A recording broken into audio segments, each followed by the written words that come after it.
Alright. Let's get into it. Let's hop back into the story. Where the hell were we? We have an android friend, child, Ward.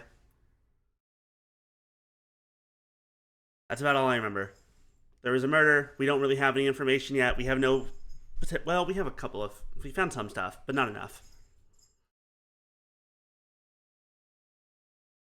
We don't know who did the murder yet. I don't even really have much of a clue. Hello?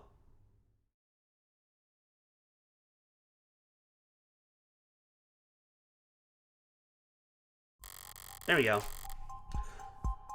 Up on ramps and down off ramps, above skywalks and under tram lines. The buildings get progressively more polished as we head into the most economically developed part of the city. Corporate territory. National headquarters for the likes of Howe Industries, Lockcorn, Tethys, Knife, each of them sheltering their own micro-city of employee accommodations beneath the skyscraper shadows. Hello, Beast. Welcome. I hope you're doing alright. Whalefall. The entirety of the ocean floor coming together to feast and grow and live. Live off the fetid, rotting fat of the leviathans that swallowed generations of people by the mouthful. Weight is commonly listed. And my weight is... Do I really have to disclose that? Nobles has claimed lays claim to one of the largest shadows in the city. A towering nerve center for the whole nation's android industry. It's meant to be intimidating, I'm sure, but today I'm glad that Noble keeps such a sizable physical presence here. I need answers about David, and his work on Sarah. Answers I never get browsing the company website or speaking to a representative. Synopsis, relationships? There are typically trivia sections as well. Should I start there? Noble will have their guard up, of course, but even that will tell me something. Where they let me walk, who they let me talk to, history. Thank you for the junk. Their efforts at performative transparency and clumsy obfuscation will... How did you know my father? What? I'm sorry, did I interrupt your brooding? Look, it's a very broodable skyline. You know Batman in Gotham? It's sort of like that. It's incredibly broodable. You try and look out a window and not brood. No. What did you ask? My father. I knew you were his friend, but what was your relationship like? Can't you just scroll through our socials? Father avoided social media. And your online presence is... not significant. You saying I don't have enough followers.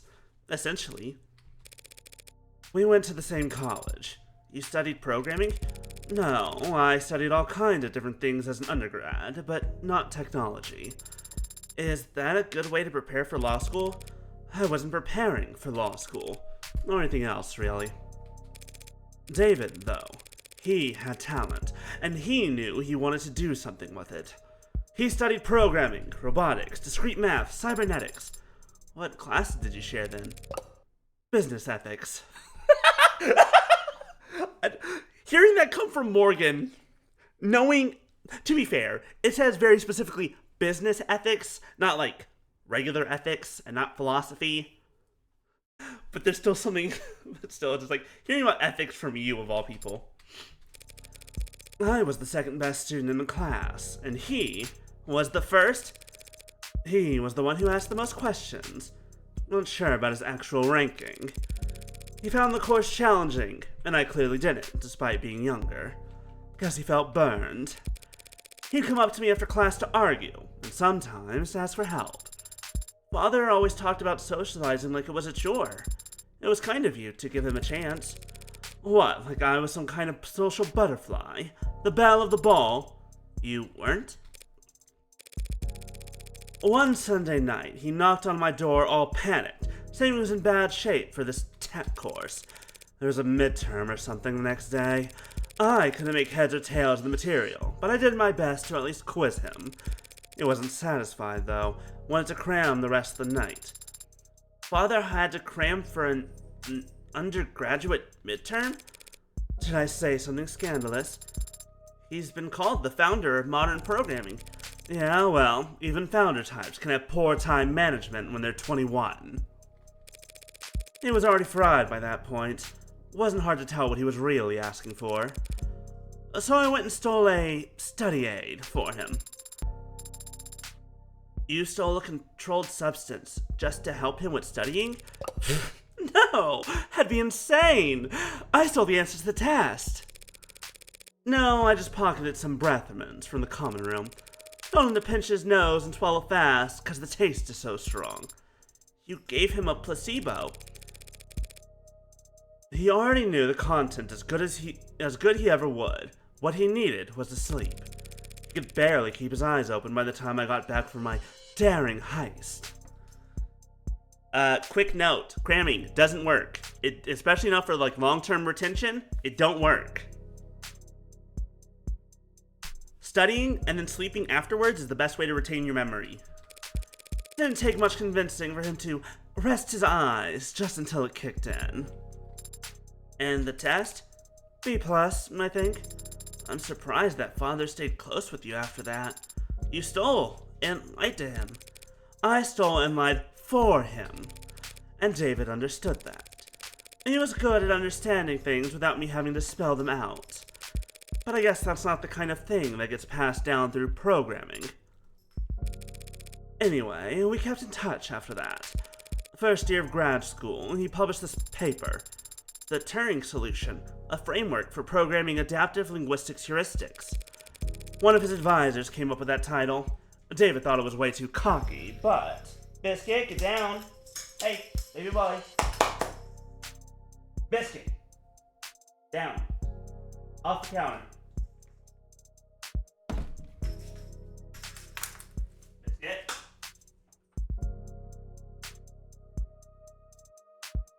Be a good boy.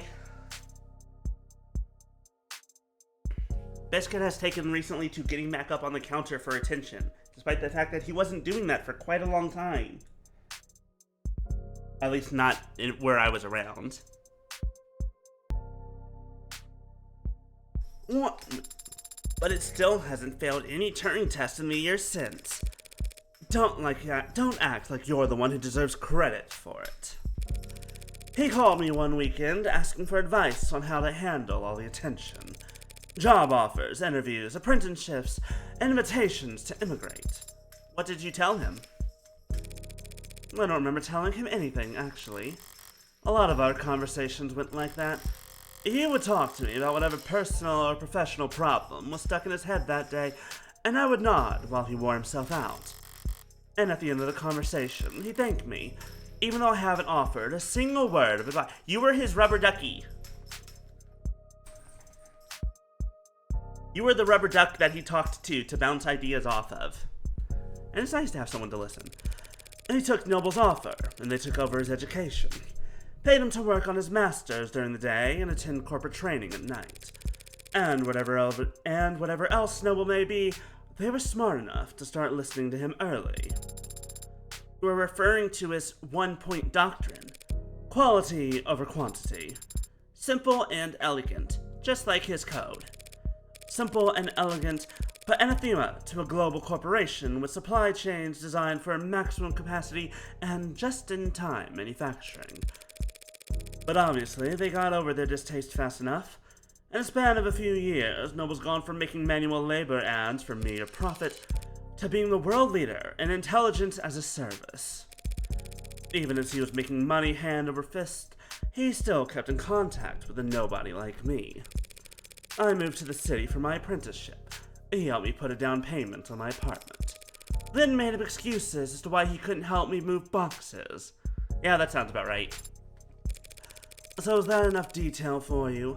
They're really convinced that he and I were, in fact, friends. I am. But, Adonai, the favor that you owe him, what was it for? That's private, understand?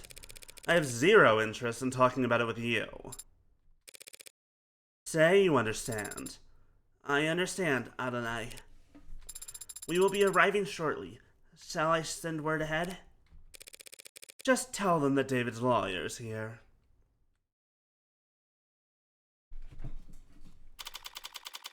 2:49 p.m., July 1st, 2086. 40 years into the future. 40 and a half.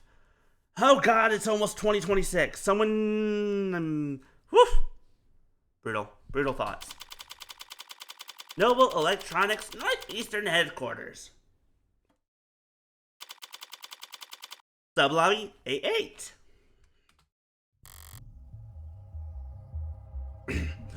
I've been here before. Sat right here in this lobby, waiting for David to come and treat me to lunch. At least I think it was this lobby. Could have been some other floor. Could have been an entirely different building. All these corporate towers of Babel feel like interchangeable fractals to me, folding in on themselves in patterns of narcissistic paranoia. So monumental in the scale of their hubris, they needed to use non-Euclidean geometry when drawing up the blueprints. The greatest minds of each generation coming together just to find the most expensive way to shove their heads up their asses. Adonai, is something bothering you? Ooh, woo. Hi, Maya. I'm postured, I promise. Yes, I'll hydrate. Hello, how you doing? Just doing the math on how long we'll be kept waiting here. And also thinking about how much I hate these pricks, but that's different. Apparently, someone will be here shortly. So maybe if I pass the time by glaring around the place, it'll improve my mood. You're at work? I hope work goes well. I hope that it's not bad or boring or too busy or annoying. They changed the logo again. Noble Electronics. How's it feel stepping in here? Is this some kind of religious experience for you? It's just the corporation where my father worked. Careful now, or they'll burn you for heresy against the company. You said it again. The company. Only day of work you have this week? Damn. Jealous. As if it's a proper noun. You're mimicking the employees, aren't you? So it can't obey simple orders, but it can pick up on that. Is it just a part of the corporate culture? Noble's one of the biggest corporations there is. One of the biggest there's ever been. They bought out fucking Disney! Anyone that can buy out Disney is a terrifying force to be reckoned with. We mere humans can't hope to escape the gravity of anything that size, no matter where you live or how far off the grid you think you are. So imagine what it's like working for them. You live in company dorms, work in company quarters. Wherever you go, that logo's above your head. You eat, sleep, and breathe on Noble's timetable at its discretion. When you spend your whole life inside of it, Noble must feel big enough to be the only company there is.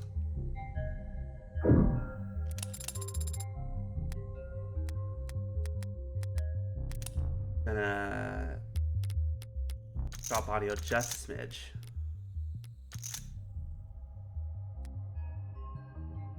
To think this is only one room. This complex is so massive that it doesn't even feel man-made. It's like it was carved out of the rock by waves, like it's always been here. That's the con.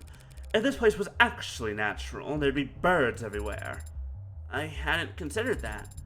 Why aren't there birds in here? Probably because of what they do to the ones that get in. I'm kidding. Though I don't have a better explanation. Is that everything? Oh, no, hold on. So much energy. So many people. Also, intent. You kidding? It's Saturday. The place is half empty. But doesn't everyone work on Saturdays? All the parents do, so they don't need to find childcare on Sunday. Everyone else flips a coin, I guess.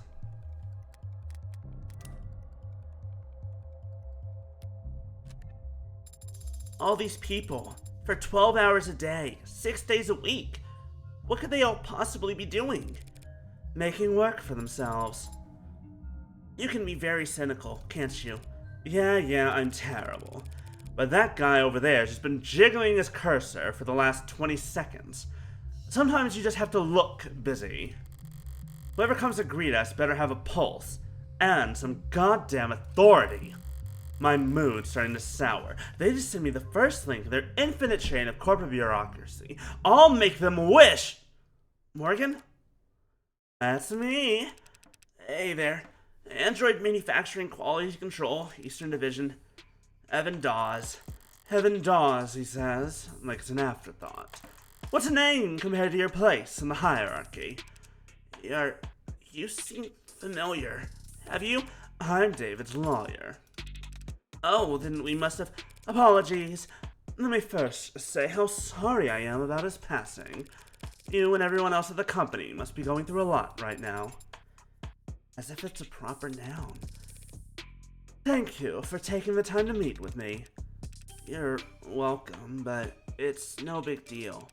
Everyone's on the razor today, but what else is new? And compared to PR or legal right now, our workloads in QA are... Never mind. How can I assist you?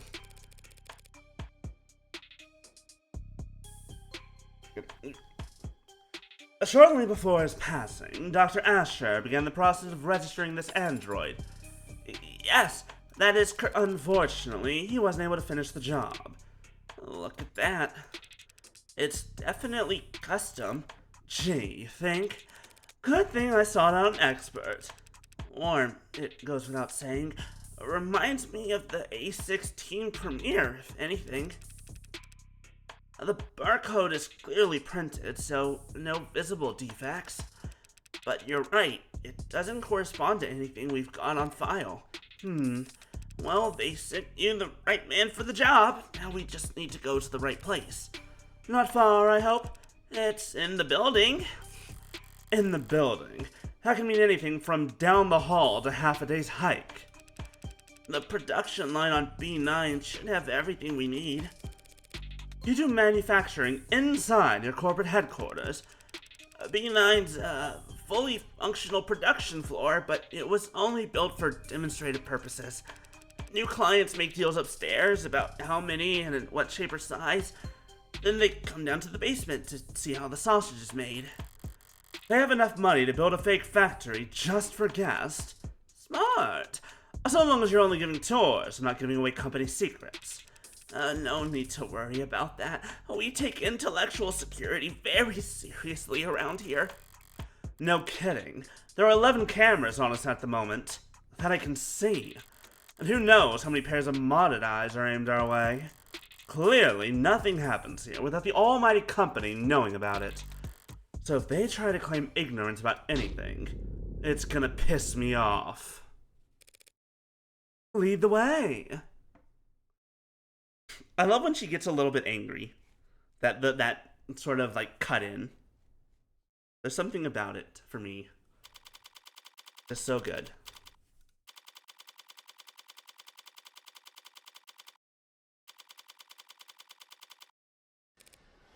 It really is fully furnished down here. I don't want to take up much of your time, but it's pretty rare to get to see all this in person, you know. Would you mind terribly if I looked around for a moment? No problem. I've got some prelim paperwork I need to handle anyway, so have at it. I better take full advantage. I'll need more than cursory knowledge if I want to figure out where Sarah came from, and why David wanted me to take custody. I'm gonna look around. You stay put in the meantime. Adonai? Wouldn't want to lose you amongst the rest of the merchandise.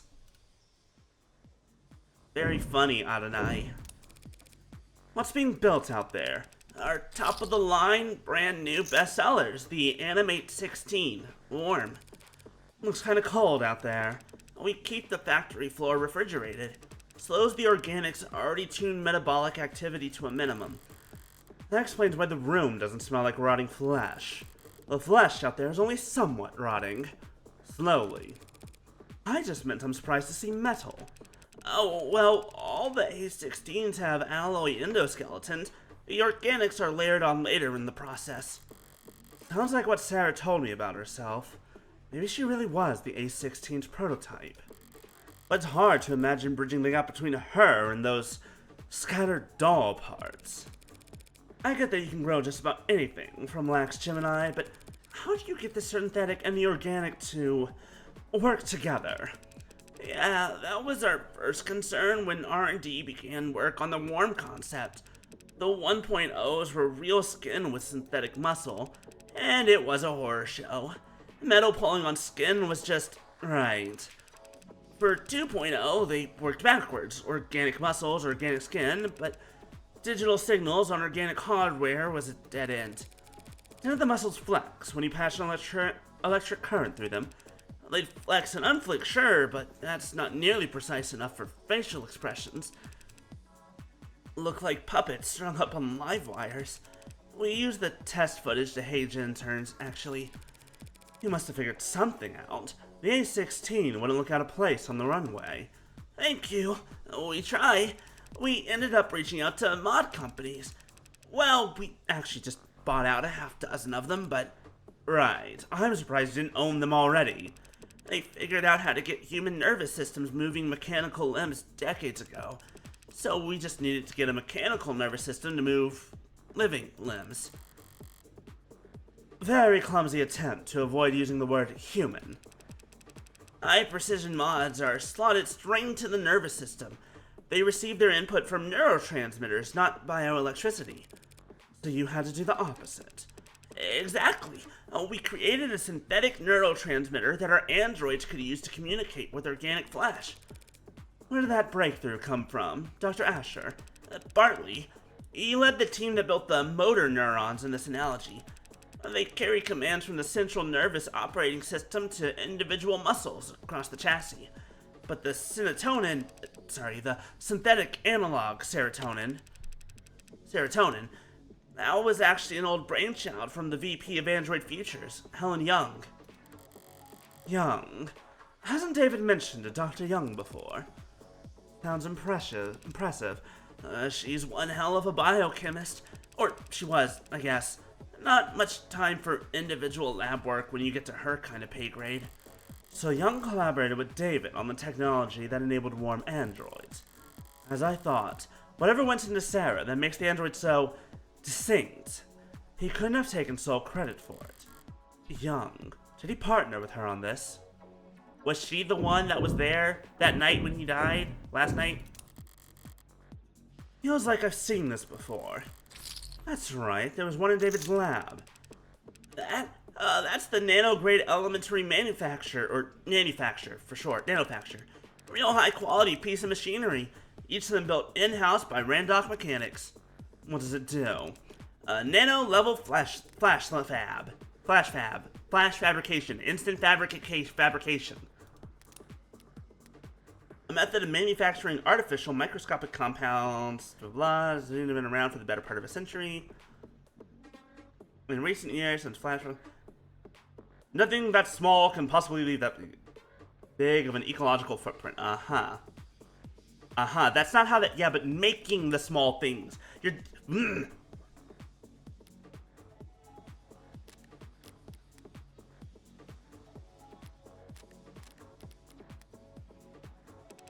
Basically a 3D printer for nanomachines. You build nanomachines in your factories for use in your androids. The raw materials are cheap, literally elementary, so no sense in getting them shipped in. It's mostly the medical models that make use of them. Inject a couple thousand nanites into a patient's bloodstream, run diagnostics, and provide a solution. A 3D printer for nanomachines. So what kind of ink does it use? Silicone, hydrogen, oxygen, carbon, building blocks. They feed into the nanoprinter and it assembles the machines particle by particle. Like a ribosome building structurally complex proteins out of chemically simple amino acids. Biology talk. Biology, that's all we have to understand. Must be time consuming. You would think, but Randock cracked the code on parallel microfacturing. The inside's crystalline, sprawling, like an ant's nest. Raw materials enter at one of the thousands of different entry points, combining and recombining at intersections. The finished product ends up at the center and drips out in a liquid solution. Distill nectar, swimming with millions of nanites in just 2 minutes. Nectar. It's sticky. It can be, depending on the desired output, but the door vacuum seals while it's cooking, so don't worry. It's completely still spill-proof. What a relief. Not exactly a box of paper clips David could just have brought home from the office one day. Must have bought his own for some reason. There's something out there that caught my eye when we came in. A very familiar shade of crimson.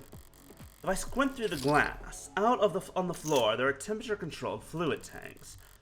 Through glass and plastic flows an eye-catching scarlet that transitions into... So you had the blood toward the end? You mean the oxidant? Yeah, relatively late in the process. Something out of place? Androids have blood, even if it's not officially labeled as such, but it isn't red, it's pink. Like Danganronpa. Sometimes milky, sometimes neon, and occasionally garish, but pink. I just didn't think the oxidant would be red. Oh, right, sorry, I barely noticed it at this point. The color's natural, comes from the biomanufacturing process. The chromophage out there removes the byproducts, the waste, the excess pigment. Changing it from blood red to psychopop pink. Without that chromophage, our android's flesh would come out looking all the wrong colors. That may be true. It probably isn't, but it may be. I have a simpler explanation. Blood is primal. The sight of it carries weight. They change the color of the product's blood, so that when an android gets a bottle broken against his face, no one bats an eye. This seems to share some components with that coffin Sarah was napping in. If Dawes does quality assurance, is it some kind of android calibration device? Which is probably what he'll use to register Sarah. It looks a little... Is Sarah tall enough for it to recognize her? Are you calling Sarah short? Is that what we're doing?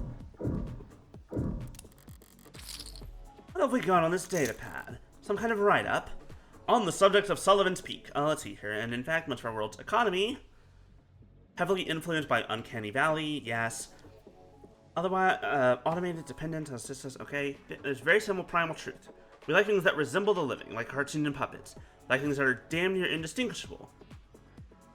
But there's the deep, deep trenches between those two, where products are universally appalling to human sensibility. Where things look vaguely human-ish, but they're not human enough to be like, oh yeah, that's fine. And they're not stylized enough for it to also be fine. They're just like, ew.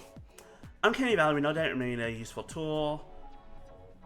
Ways in which it fails is becoming increasingly clear as the space between nearly indistinguishable and truly indistinguishable is much wider than we ever suspected. By looking into the speculative fiction of Robert J. Sullivan. Well Under One Sky described a concept which thereafter has been called Sullivan's Peak. And their so very divided world, Sullivan that the Uncanny Valley have its own peak on the other side, a point past which making an artificial existence any more human in its features serves only to make the user experience more uncomfortable, more difficult, and more fraught with moral pitfalls. The implications of this idea are far-reaching. The designers of ads can only make the creations look lifeless or likable. Basically, I think what this is basically saying is at a certain point of... It's like, things are Uncanny Valley, right? And it's like, that's a disturbing amount of humanity. It's not enough humanity, and it's not too little humanity. It's a disturbing amount. The peak is when it gets to the point of, oh, this is practically indistinguishable, but if it goes over that peak, then it becomes like the moral question of, okay, this is a little fucked up, right? Like, this isn't real, but boy, does it kind of feel like it, yeah? That somehow makes it worse. Like, knowing that it's not real, but not being able to distinguish that it's not real. Ugh. I think that's what it is. Very fucked up, yeah. Were they passing it around as a gag? Are they actually afraid of Sullivan's Peak around here? Noble must be wary of it. If the peak does exist, they'll be coming up on it fast, now that androids are warm. Noble's entire product line, maybe their entire industry, could go bottoms up if people start to think it's cruel. Exactly. There comes a point, whether it be in intelligence or presentation of these androids, where Sarah is already incredibly close to, where it's like, you are playing God. You are creating life. And like the fact that you're using this life you're using them as slaves. You created life just for it to be your slave. That's the peak. That's what's at the peak, and what's just beyond it is a big woof. If Sarah's any indication of where their androids are headed, I could see some people getting uncomfortable. Is that everything? Nope. An inhaler left out on the desk. Probably half dozen empty ones in one of the drawers. DAWs. The inhalers, they're distributed by the company, correct? Oh, yeah. HR handles it. They personalize your dosage and prescription and update it based on performance and job fulfillment reviews. Other corporations do it the same way? Yeah, pretty much. Everyone's trying to keep pace with each other, so can't have your employees losing focus on the job. Could cost you who knows how much in lost efficiency. Whole pennies. We need the company needs those pennies. Sorry if this is insensitive, but given what's happened to David, are overdoses common in the company?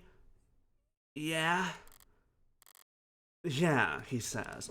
Overdoses, that is, not hospitalizations or deaths. It's not pretty organized these days. Man, back when I started in consulting, pretty much everyone had an embarrassing story from their first 2 years where they popped a few too many greens and missed the on-ramp. Popped greens?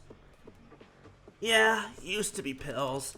Green to get you going, yellow to keep you there, swallow a red if you're brushing your teeth and get into your bunk fast. But yeah, the inhalers are a huge improvement, like going from torches to the light bulb. They sync straight to your personal biomes and adjust dosage in real time. Overdoses are way down. That's great to hear. The trainees under me don't realize how good they've got it. Kids probably won't even have to learn how to purge. The act of emptying one's stomach by inducing vomit. Yeah, that's kind of what I expected.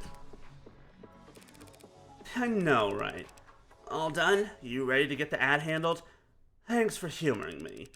Can you have it step into the scanner? As he says. Understood. Alright then, what are we looking at here? Whoa. There's a lot to unpack here. We theorize that it may have been Asher's pincushion. A pincushion, huh? That would explain some of what I'm reading here. What language is that on the screen? Tess. You know, Tesseract? All Noble products and, well, pretty much all products period are programmed in Tess these days.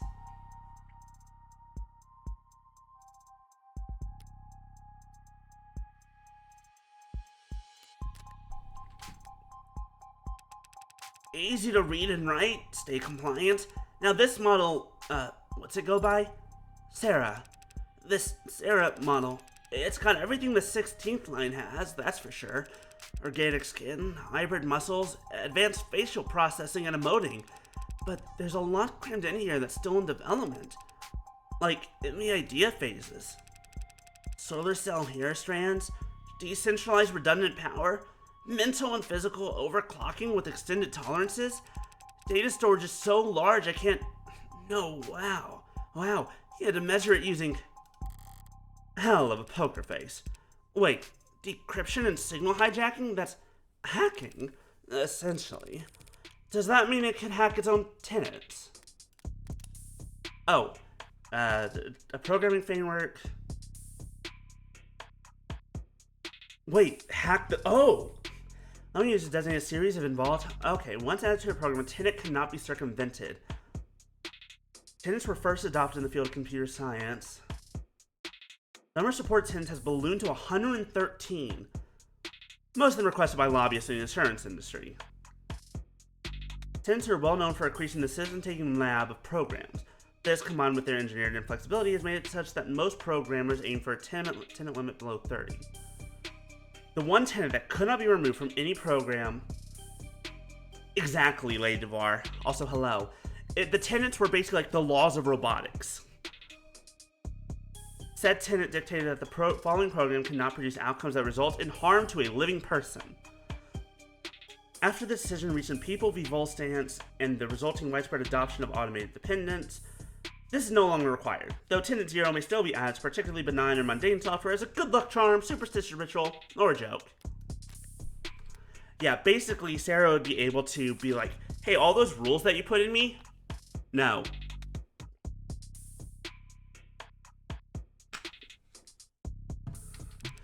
Oh, no, that's unthinkable. Literally, for an ad. For an ad to break its tenants would be like you stepping into traffic or dropping a baby. Even if you're physically capable of it, it's not something you would ever choose to do. Some people do walk into traffic. Psychotics, addicts, the mentally ill. Does that mean that there are androids? Well, no, there aren't crazy androids, so yeah, I guess my analogy doesn't hold up. That's okay. So it can't hack itself, but it was given the ability to hack other systems. The industry line is that such a capability could be an option in certain emergency scenarios. Breaking through the firewalls and encryptions of surrounding electronics to broadcast directly to police or military channels. Speaking of military, this musculoskeletal setup is drastic. I've never seen this on a consumer model. Can you lift a car or something, Sarah? Most cars. It would depend on the center of gravity. Lady, this Sarah could wrestle a public disturbance walker and come out on top. Hell yeah, I want to watch it. Hey, Sarah. Sarah, would you like to overthrow the government with me? Those stomping behemoths they bring out for riot suppression. And in terms of computational ability, the estimate says, well, that can't be right. Look, Dawes, I was actually hoping you could tell me something about the software or the metadata. Who worked on it and when? Right, okay.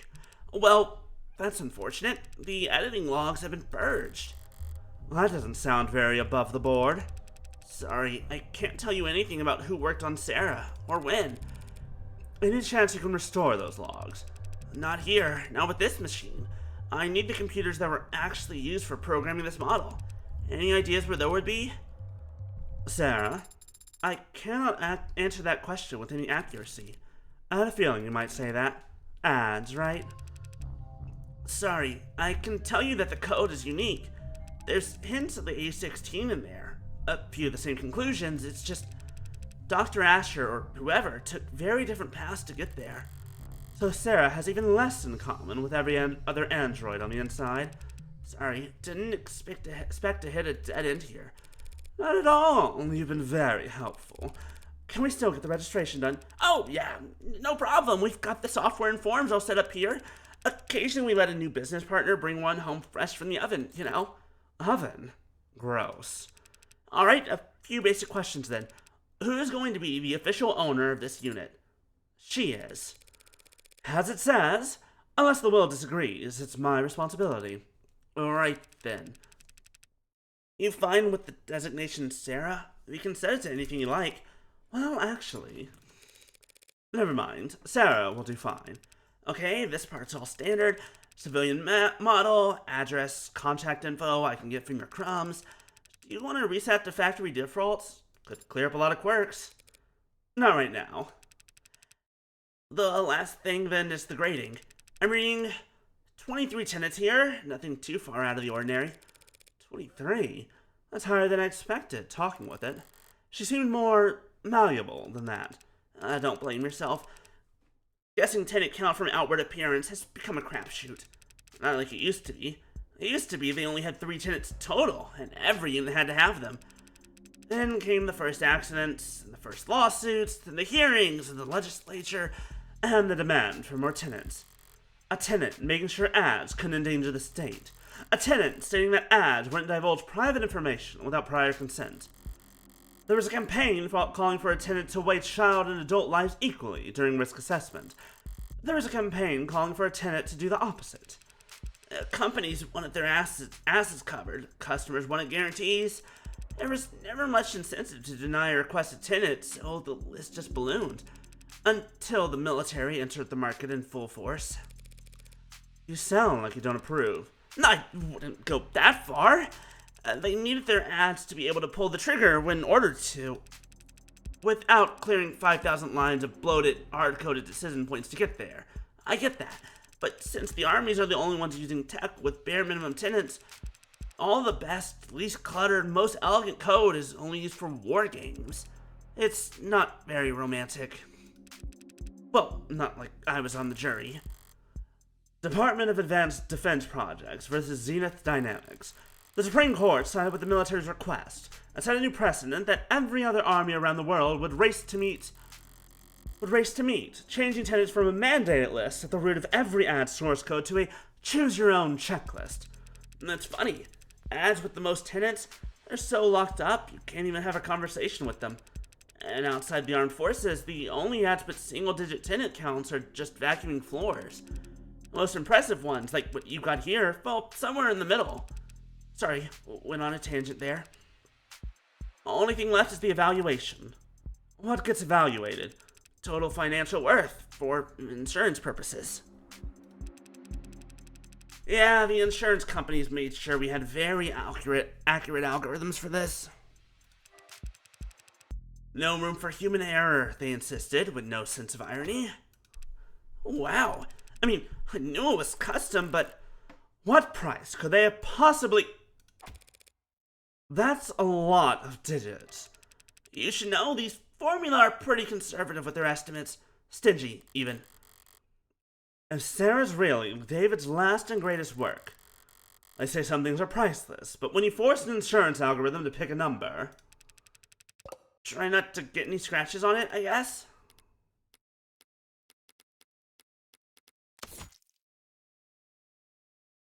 I love the fact that it doesn't actually give us the number, it just says a very large sum.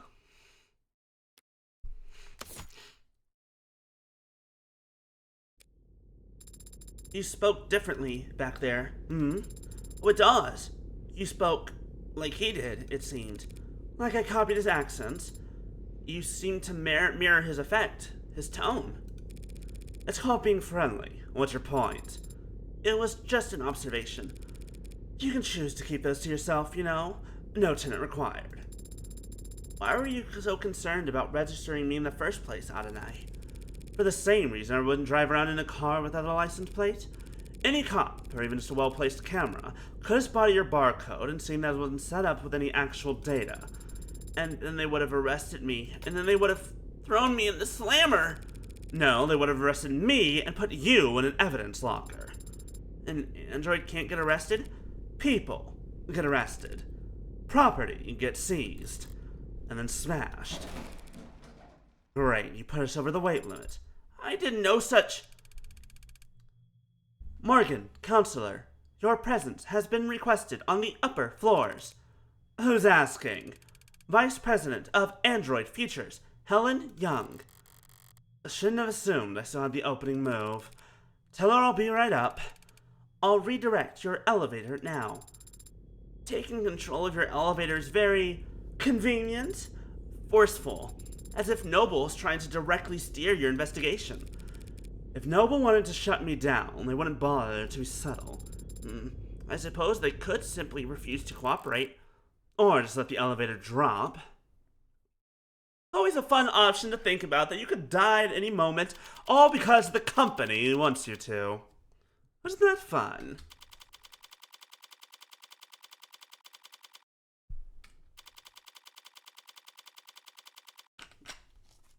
Alright.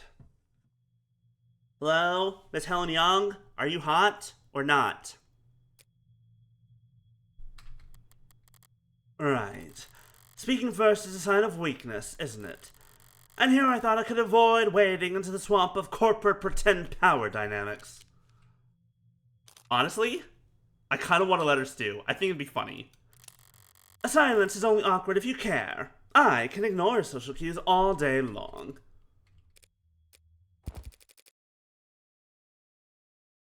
I always liked this time of day. Not too muggy for you. No, I never liked a clear blue sky. It always seemed cold to me. You're in luck. The sky gets more colorful every year, what with all the pollutions in the air. As the air quality drops. Hey, what do you know? I made a joke and I was right. Childish, isn't it? Marveling at the small sheen of rainbow denting on the surface of a massive oil spill. Apologies for waxing poetic. It's been a very unusual 24 hours around here. Dr. Young. Just Miss is fine. Miss Young. I get the feeling you didn't bring me up here to talk about the weather. December 9th. Likes red meat. High thread counts. Dislikes working from home. Couldn't be me. Couldn't be me. I want to work from home. Fuck you. Enjoys attending baseball games. Hidden talent? Getting children to stop crying. Like, forcefully or in a better way. He likes hammocks, calligraphy, and pale ale. He doesn't like first dates or conference calls. What do you mean you struggle with solving CAPTCHAs? Are you a robot? Are you sure? Okay, whatever. No, I brought you up here to express my condolences. I'm very sorry for your loss. Thank you, though I could say the same. I know you and David worked together for many years. Yes, we did. But as much as I like to just drop everything and process, the company wheels don't stop spinning for anything. Or anyone. Was Dawes of any help? She sent him. Trying to be helpful, or just trying to control the narrative. Oh, he was great! But that must mean you know why I'm here. I don't want to make assumptions. No need, I'll be explicit. I'm here as an officer of the court, which means I'm bound by law to document every rock I turn over, and every person I speak to. Yes, the lawyers made that all very clear. Lawyers? You have an android. It's not one of ours. You can tell that quickly. Got all the faces memorized. It's easy enough to remember the major archetypes we use, yes? If you're nuts about your work, maybe. It's a recent... I feel like these two are fucking up my voiceover. It's a recent acquisition. Very recent, in fact. One of David's last requests, apparently. David asked you to take it. I've been told you've been to David's estate already. The police gave me full access to the scene. Then you know that he wasn't alone last night. Yes, there was a single witness who met with him and called emergency services when he fainted. I was that witness. Guess what? I fucking had a feeling. I kind of fucking knew it. Kind of already figured that out. Really? Obviously. There aren't that many people David would bother meeting with in person, let alone welcoming them into his home and offering them a drink. I also knew that Young was his superior. On paper, though not in fame. And I knew that the witness had Executive Plan 3 insurance, so they had to be higher up than David. Well then, do your lawyers know we're having this conversation? Of course. They're pulling their hair out about it as we speak. I can't imagine why. The police cleared you. And you were well within your rights to ask for some privacy, given the high-profile nature of all that's happened. So why call me up here? Why cut through all the red tape your lawyers painstakingly hid you behind? Eventually you, or some clever lawyer like you, would get the record opened, through legal means or otherwise. The company's enemies are legion, and they have a prying knife for every occasion. Still, it would have taken time. Time you could use to get ahead of what could be the biggest BR hurdle Noble's ever seen. Touché. And so perhaps the truth of the matter is that I simply didn't want to hide. David was my colleague for several years. If I were in your shoes, I would have questions as well. You're doing this for my sake. No, my reasons are purely selfish. I'm only hoping that talking to someone whose job isn't to defend me from all consequences might prove therapeutic. If she wants to play confessional, that's fine by me. But is that really all that's going on here? Why don't you start from the beginning, then? You went to his home last night? Yes, at around 7:30 p.m. The building's penumbra captured all of that quite clearly. He fell ill around 8 p.m., so you spent half an hour together. Why the late call in person? We had an intense discussion yesterday afternoon. David never came in on Saturdays, and I didn't want to spend the weekend glaring at him through screens, so I visited, and he let me in, and we talked. About? The good old days, if you could believe that. Back when we were both new to the company, eager to make a name for ourselves. How long ago was that? 7 or 8 years ago? Miss Young, putting a number on it, it doesn't sound that long ago, but it feels... We spent a while like that, just talking. He was lively and sharp, and I never would have thought that a few minutes later, that he would be dead? That he would commit suicide in front of me. A firm reply. What happened? 8:15, he said he wanted to toast. He got up, walked back to his workshop, and he must have went down into his basement to get us a bottle. Checked some messages in the meantime, enjoyed the view. In other words, she stayed on camera. He came back with a bottle of whiskey and 2 plastic cups. We drank and talked. He got quieter, spoke less. I thought he was just getting drunk. I didn't get worried until he started to fall asleep. He tried to wake him. He wasn't responding. I tried to shake him awake, but he didn't seem... Whoops. I left him and ran to the kitchen to use the security system. Didn't think to use your phone? No, I suppose I didn't. But it worked out. The Penumbra's emergency protocol summoned a VTOL straight to his helipad with 1 button press. When I returned to the parlor, he was limp. I moved him to the floor as delicately as I could. He had a heartbeat, but just did what I could until they arrived. You went with them to the hospital, I take it? Yes, they insisted. They checked my vitals and ran a tox screen, which came back clean. So did David, for all the good it did him. I wasn't paying close attention to what they were saying at that point, but I'm sure they ran through every step of the CCE SOP. That's what they're paid to do. You seem certain that it was suicide. Yes. Why? As I said, he got quieter as the time passed and he spoke less. But the last thing he said to me, the last clear thing he said, was that he was happy ending it here. Said he was content, and he downed his glass after that. He drank every last drop. Does that sound like David Asher to you? Curious, restless, perfectionist David? No, I guess it doesn't. I guess we'll start at the top. You said CCE Standard Operating Procedure a moment ago. What is that? CCCE stands for Counter Corporate Espionage, which is industry doublespeak for corporate espionage. Only used in self-defense, you understand? So Noble anticipates employees at your level getting poisoned. They give us all kinds of CCE training. Subtly, of course, usually disguised on the itinerary as leadership workshops or psychiatric evaluations. They train you to expect to get murdered at these leadership workshops. Murder is fairly rare at our level, more likely to one is too sick to work. That is destroying company resources in a hospital bed while our position sits vacant. You know what? Actually, incredibly smart. I haven't really thought about that before. Because, like, if someone dies, you just replace them with whoever's next on the chain.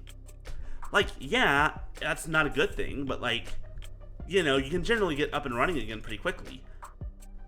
But if someone's sick in the bed in hospice for a while, that's very, very different.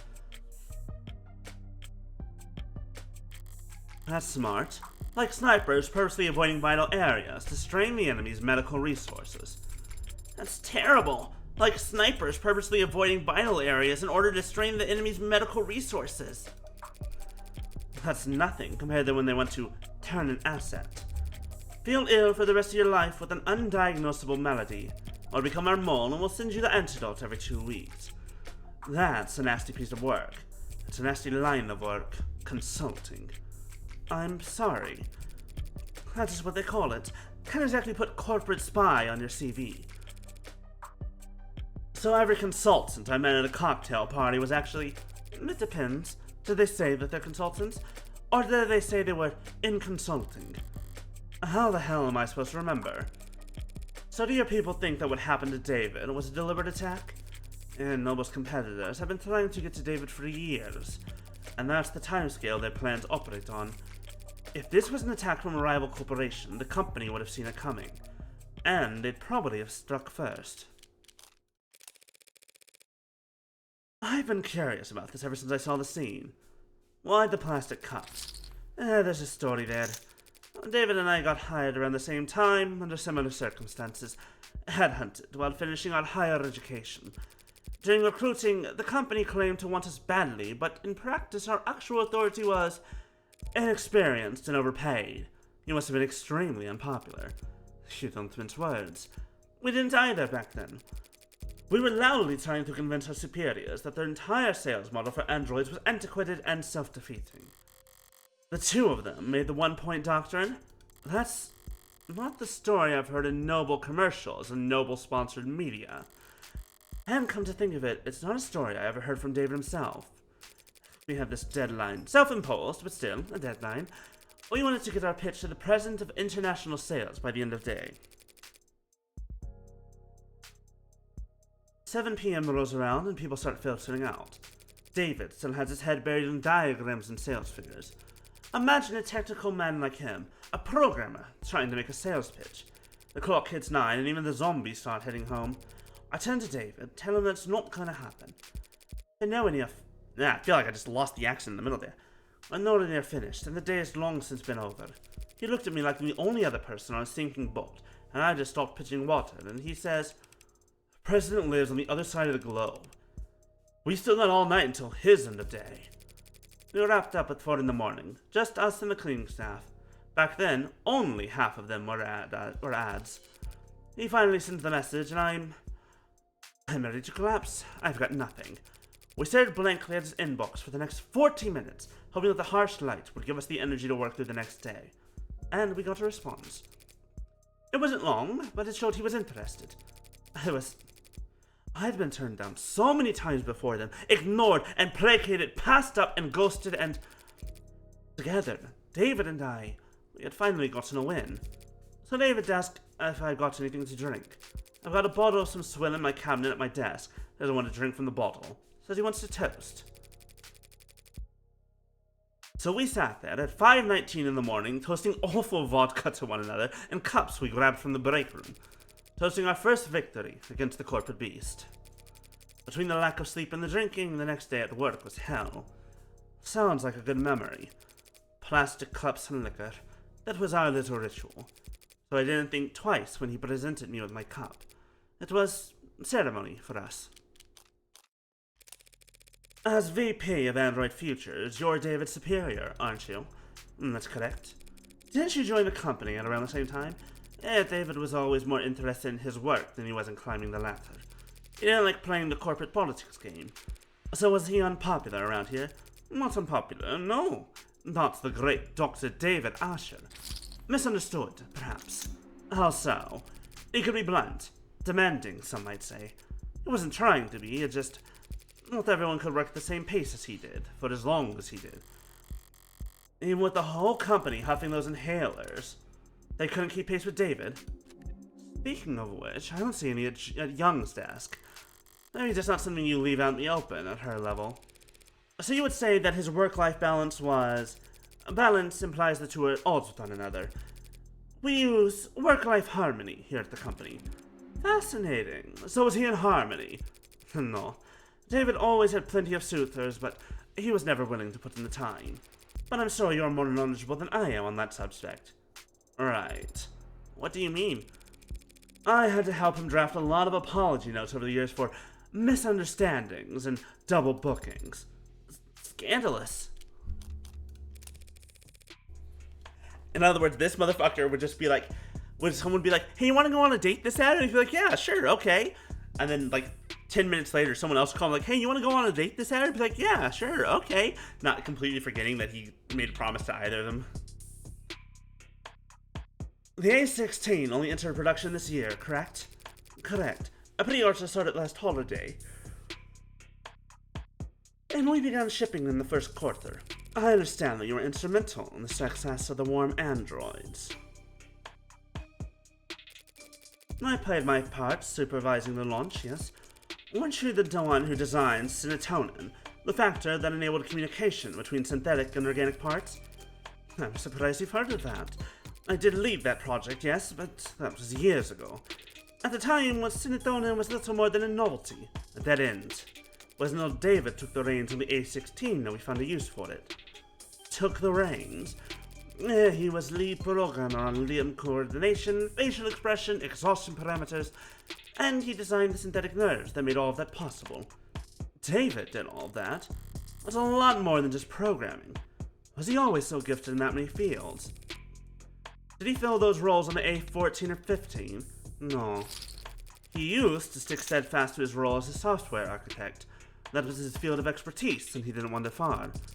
But 2 or 3 years back, he started sitting in on other departments, taking notes. Soon, he was joining the discussion, proposing new ideas, and eventually, they came to follow his lead. A suitor as in other men, not necessarily. Wait. I've always heard the term suitor, like, it would also, I guess, is that a male-only term? I guess I've never really thought about it.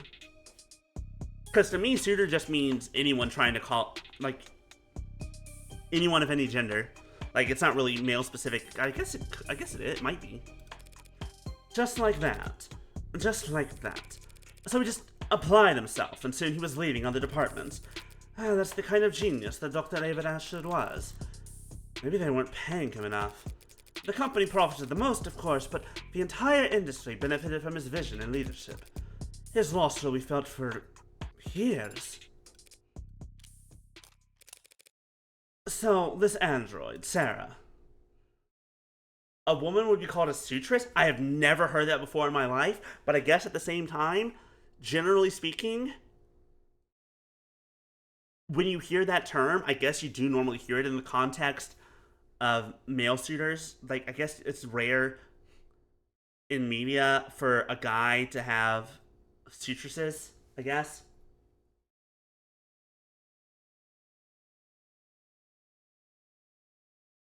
I don't know. It just feels... Even Dawes, can you find any real dates on where it comes from? It's not in any of our systems.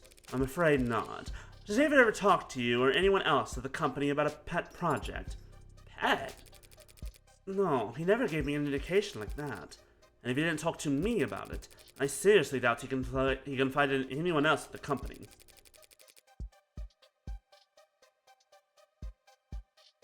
Okay, at this point now, everyone's gay until confirmed otherwise, like that guy in the prologue. David didn't trust anyone higher on the chain than himself. Anyone below him, frankly, they couldn't possibly hope to give him advice. He never mentioned me? No, never. Androids don't come cheap. You never heard about him requisitioning parts or resources. There are never any discrepancies with his company credit card. The company's accounts are mirthless, even by industry standards. They would... Thank you for the junk, Monica. Hi, hello. They wouldn't humor anybody. Not even David Ashford. If they had ever detected financial discrepancies, there would have been an uproar loud enough you could hear it in the mailroom. You have a mailroom? Not since the 30s. Just a figure of speech. He couldn't have taken resources from the company without leaving a record. But no one would deny Dr. David Asher information. He would be able to obtain all the necessary data to build his own android. And then, with enough time and money, he could privately purchase the raw materials himself. I don't understand it. It must have taken him years to build Sarah. He wasn't doing anything illegal, except the hacking stuff, so why keep it secret? I don't know. But he was private, and a perfectionist. Perhaps he simply wasn't proud of his results. Could be. Well, thanks for taking the time to talk to me. I'm sure this has been a difficult day for you. A difficult day for all of us. I do feel bad for Sarah. It's like, maybe he wasn't proud of his results, and Sarah's like, he wasn't proud of me? 20 stream streak. Oh my goodness, Monica. Thank you, thank you. Holy cow.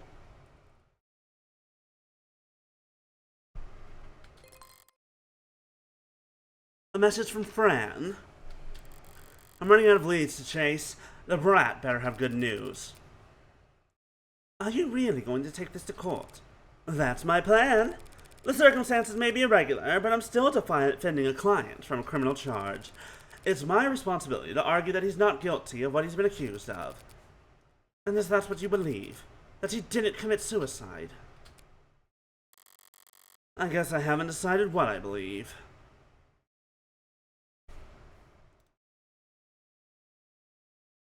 Game? Hello?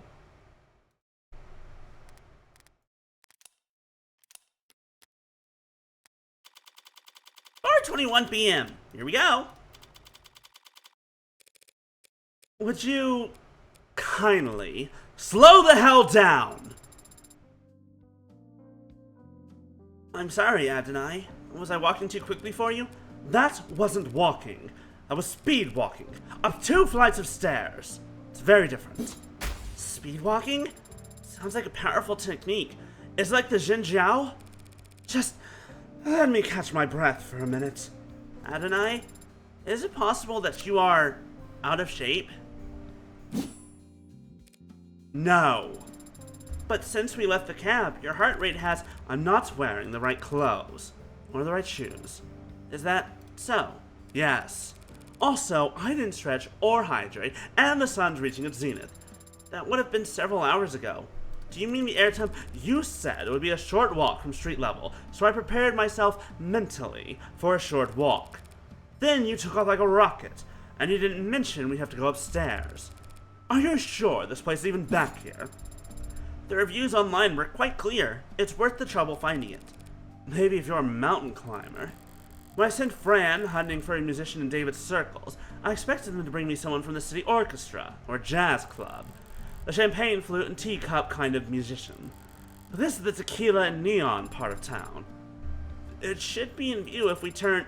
Adonai, be careful! Of what? It's a stray, and it's baring its fangs too. It could be carrying diseases. You should relax. Adonai, it's growling. It's not growling at me. See? So it's just me that it doesn't like. Too much static. How'd you get it to calm down? It's an animal, not a monster. It wants to be calm. Do you like animals? What kind of cold-blooded freak doesn't like animals? Do you have a pet? No, never have. Why not? Because I don't want to take care of a pet. That seems counterintuitive to me. Well, it makes perfect sense to me, and I don't need it to make sense to you. Basically, I like animals, but I don't like all the responsibility of having an animal.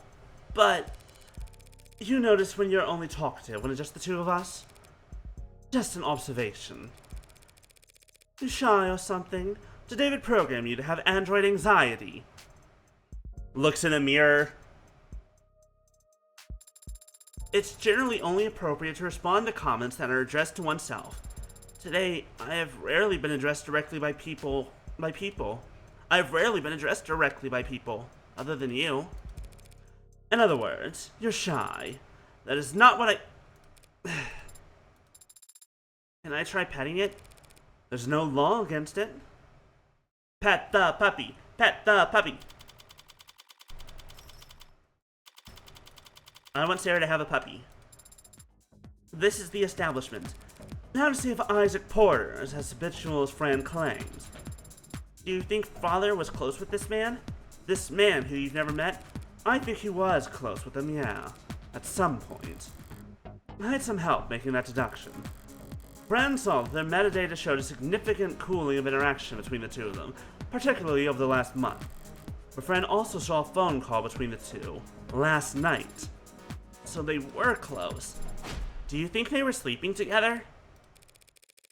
That is completely inappropriate for me or anyone to speculate about. Inappropriate? Adonai, it's only...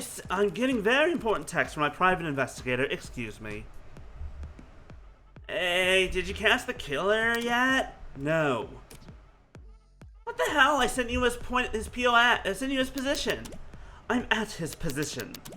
I haven't spoken to Porter yet. Anyway, there's no reason to suspect him right now. Lame. Surprise, you're invested all of a sudden. Isn't David Asher a corporate sellout in your eyes? Everyone's a corporate sellout. But Asher gets respect. If I'm a demolitions expert. He's like a really good architect. If I'm a demolitions expert, he's like a really good architect. That's almost sweet, I think.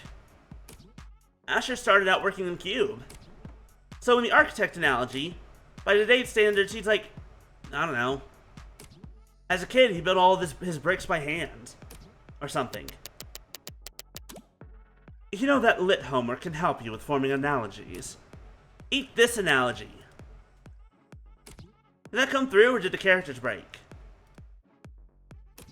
It's supposed to be a guy giving you the finger.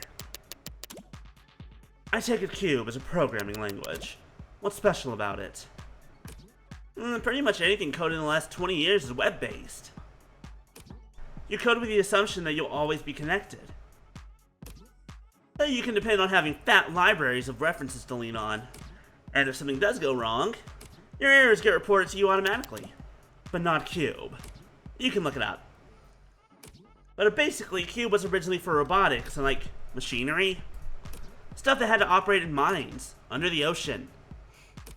Middle of nowhere fields with zero signal service. So Cube had to be self-sufficient. How rugged. Where did Asher learn Cube anyway? It's older than dirt. It's like from the 40s. I don't know. I think his father had a machine shop or something. Vague? Yeah, well, David didn't like to talk about his family. And I never asked. What does your private investigator have to say, Adonai? Not telling.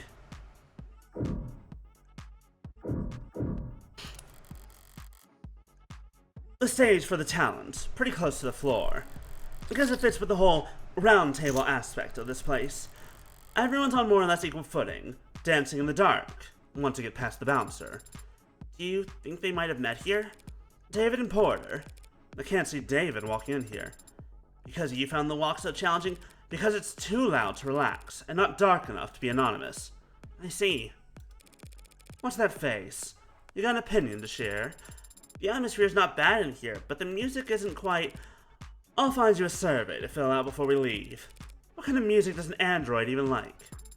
Early 21st century punk rock. Kids got style. Is that just you, or does that go for all androids? I haven't met all androids. I can't speak for them. Wonder what they'd say. If they're smart, they'd say that music peaked with early 21st century punk rock. Debate settled.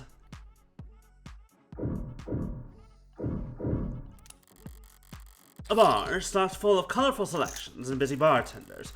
Hope this isn't the kind of club you can order food in.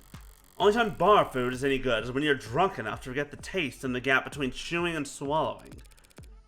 So you can, like, eat things. Yes, I can. What, like android food? There is no such product. So what do androids eat? The online user guides for Noble's warm models clarify that they don't eat anything in the traditional sense. They get their energy from electrical charging, usually wireless. Whenever they need to eat, it's to replenish specific vitamins and electrolytes.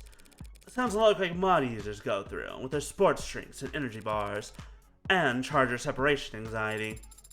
According to the net, warm androids can ingest nutrient-rich processed carbohydrate pellets that they need to forego electrical charging long-term. Processed pellets? You mean like kibble? Like dog food? No, it is not like dog food at all. Can you buy it from the pet store? Seems that you can.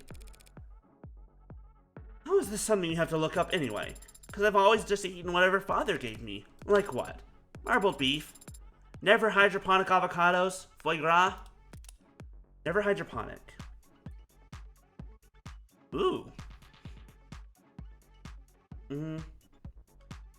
What about that? Cool. That sort of thing. I am not paying for any of that. That one over there. He matches the photo Fran sent. Should I approach now or look around some more? Let me look around some more. See what else there is. Okay, good. What kind of reading material gets left out in a club? A tabloid interview? Seen her face, and then double check to make sure the photos weren't labeled as edited. I'll get all your burning questions are associated with the mysterious young woman who's being called, and perhaps the only truly the most beautiful woman in the world.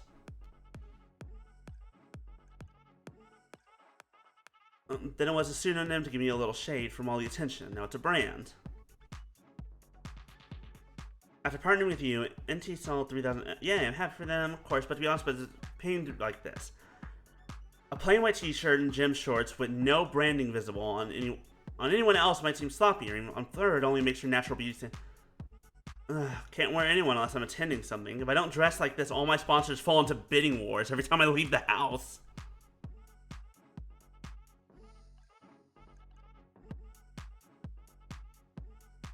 Do you have a skincare routine? Any tips you like to... Be a little bratty, act a little spoiled, keeps you young. 18 to 29, now and forever. Luxury's got one hell of a mind. Might do her some good. Do her more good than that face, man. In the meat, she's actually seems pretty powerless, in all honesty. Based on everything we just read, she doesn't really have any control. She steps on a line, and her sponsor will bleed each other dry in bidding wars for her wardrobe's limited real estate.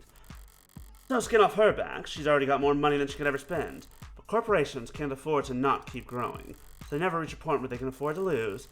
She's smart enough to take advantage of that. Oh, never mind, she was powerful. Oh hey, we found him. Hi, Porter. That's him, alright. Looks like he's killing time before his set tonight. Are you unsure how to proceed, Adonai? I'm sure that you need to hang back. As for me, here's the thing. Based on his attire, nothing about this guy is straight. Let's play it cool. Hey there. Hey. Some sick beats out there on the floor, right? Sick beats? Yeah, or whatever, man. Oh, you a fucking cop or something? This isn't a cop bar. You don't even dress like a cop. God damn, you're media, aren't you? Fucking vultures, man.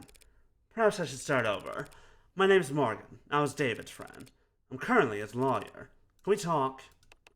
Not here. Thanks, Isaac. Don't thank me yet. I might just sit here, shut my mouth, and stick you at my tab. So what kind of lawyer are you? What kind of friend? I'm his defense attorney. Think you missed the bus on that then, yeah? And I'm a friend that needs to know what happened yesterday. And tells everyone. Try someone else, friendly lawyer. Haven't seen him in weeks. You might not have seen him, but we both know that you spoke with him over the phone yesterday. Only a short time before he died. Oh, the hell, Isaac. It's pretty obvious that you don't want this particular spotlight to linger on you any longer than necessary, so why don't we cut to the chase? No lies, no playing coy. Fine. Sarah? Yes, Adonai? The hell? Something transmitting. I'm not streaming any data, no. Porter doesn't seem to recognize Sarah either. One more person David was keeping secrets from. I need to record everything for the court. Fine. You two were together, is that correct? We were together. I ended it. Yesterday. Care to elaborate? On our entire relationship? Look, you can tell me everything once and I can get it on the record. Or you can hear the same questions over and over again from 1,000 different cops and Megs for the next 3 months. We met in a bar. I'd seen him come in a few times. Each time with someone else. Each time talking with his mouth but not looking with his eyes. Ticked me off. Cribbling on napkins and adding a single gin and tonic went into the table for 2 hours. His dates would all go to the bathroom or take a call and slip out the back. One of them didn't make it 10 minutes, and he'd still sit there the rest of the night, unfazed. Couldn't tell if he was oblivious, as stupid, as shameless, or the most confident man in the world. And it ticked me off. One night, things were slow, my set had been cancelled, and his date hadn't even bothered to think of an escape before bailing, so I'd asked him why he'd insisted on coming there night after night. Just to ignore vapid people he wasn't interested in at a shitty bar with drinks he didn't like. And he just said, because I like your music. Man, did that tick me off. It was cute, early on. Him being so passionate about work I could barely pretend to understand. And I liked that we gave each other space, you know? Felt like we were being mature or whatever. Until. There was no until. No one day where everything turned sour. But at some point, I started to understand what his priorities were, and how I ranked in them.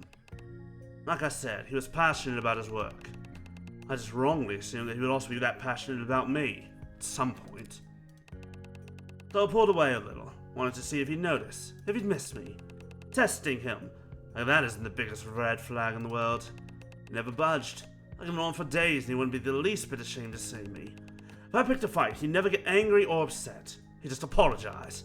He didn't want to fight with me. Guess he was never invested enough to bother. It was my mistake. I watched him sit there all those nights, not giving a shit when people walked away, and still had the stupid idea that somehow, for whatever reason, I would be different. That I'd be special. But I wasn't, so I ended it. Last night. I called him. Didn't expect he'd pick up. I had everything prepared to leave a message with an assistant or ad or whatever.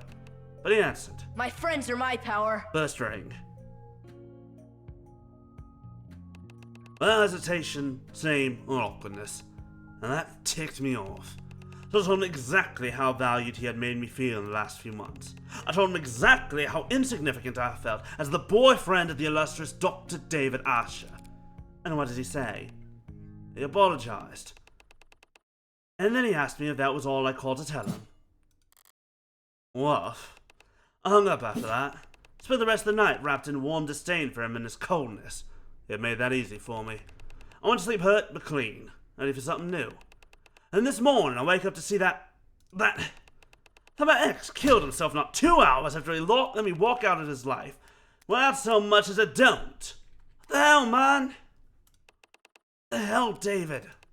And now, you're just the tip of an iceberg of lawyers and reporters and buzzards, parasites who want to hear about the man who sent David Asher over the edge. No one wants to be his last lifeline or the straw that broke his back. I just wanted to be his goddamn boyfriend. Turns out I was asking for too much. It's yet to be determined whether David committed suicide. You serious? You don't have all the facts. And you do? Anyone important than anything else? Thought so. Thanks for your time. I'll let you get back to it. Well, that's it. No summons. The court has no need for you to retell a sad story like that. The gore, huh? Sorry to bother you at work. Sarah, let's go. Your discography is very impressive. Yeah, thanks. And your range is remarkable. So it pained me to see that all your works in the last quarter have been so melancholy. I think... Well, what would you know about any of that?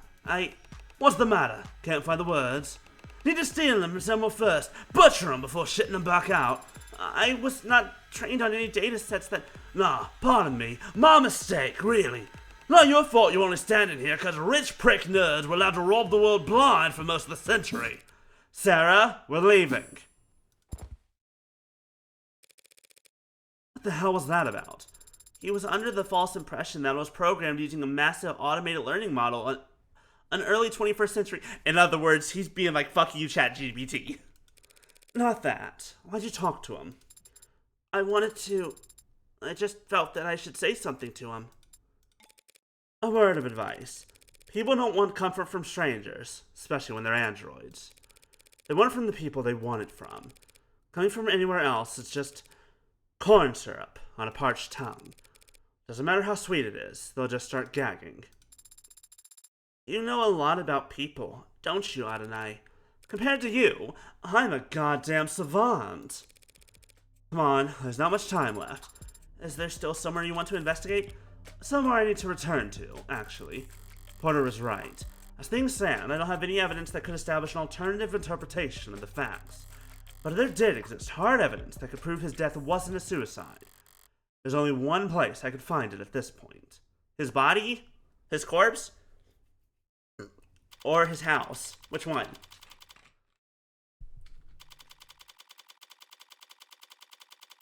His apartment. Got it.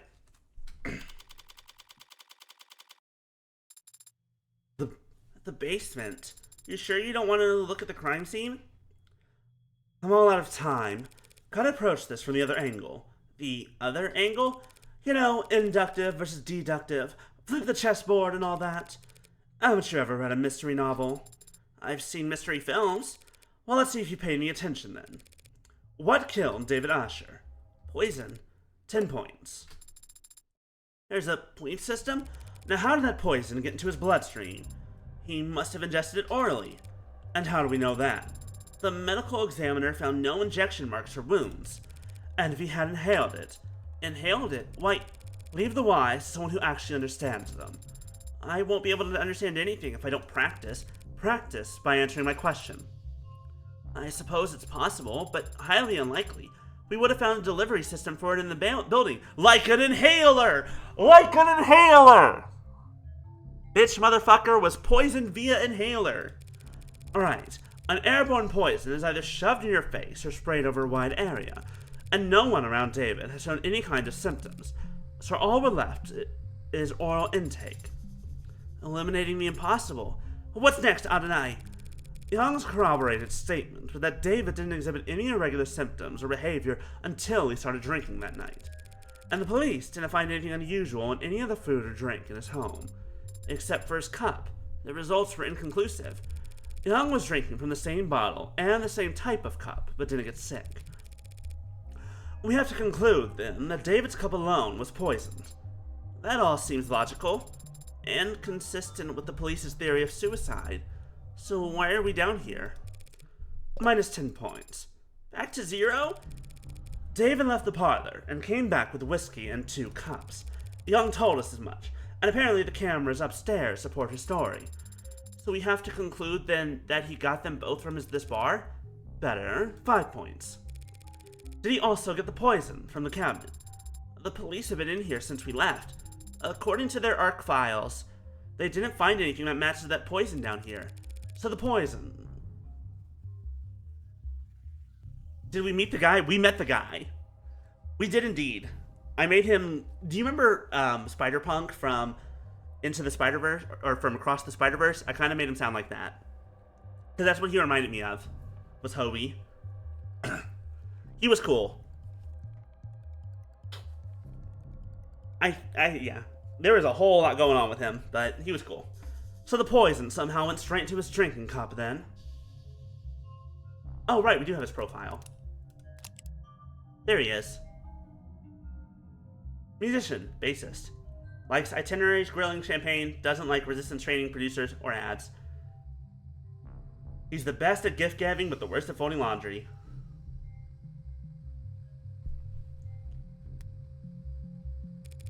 I need to flip this around again. But if you turn something 360 degrees, you're just back to, if I were the prosecution, what would I want more than anything? Proof that David knowingly added the poison himself. He wouldn't do that. And you can make that claim because there's no video evidence to contradict you. If you fumbled a guy that hot.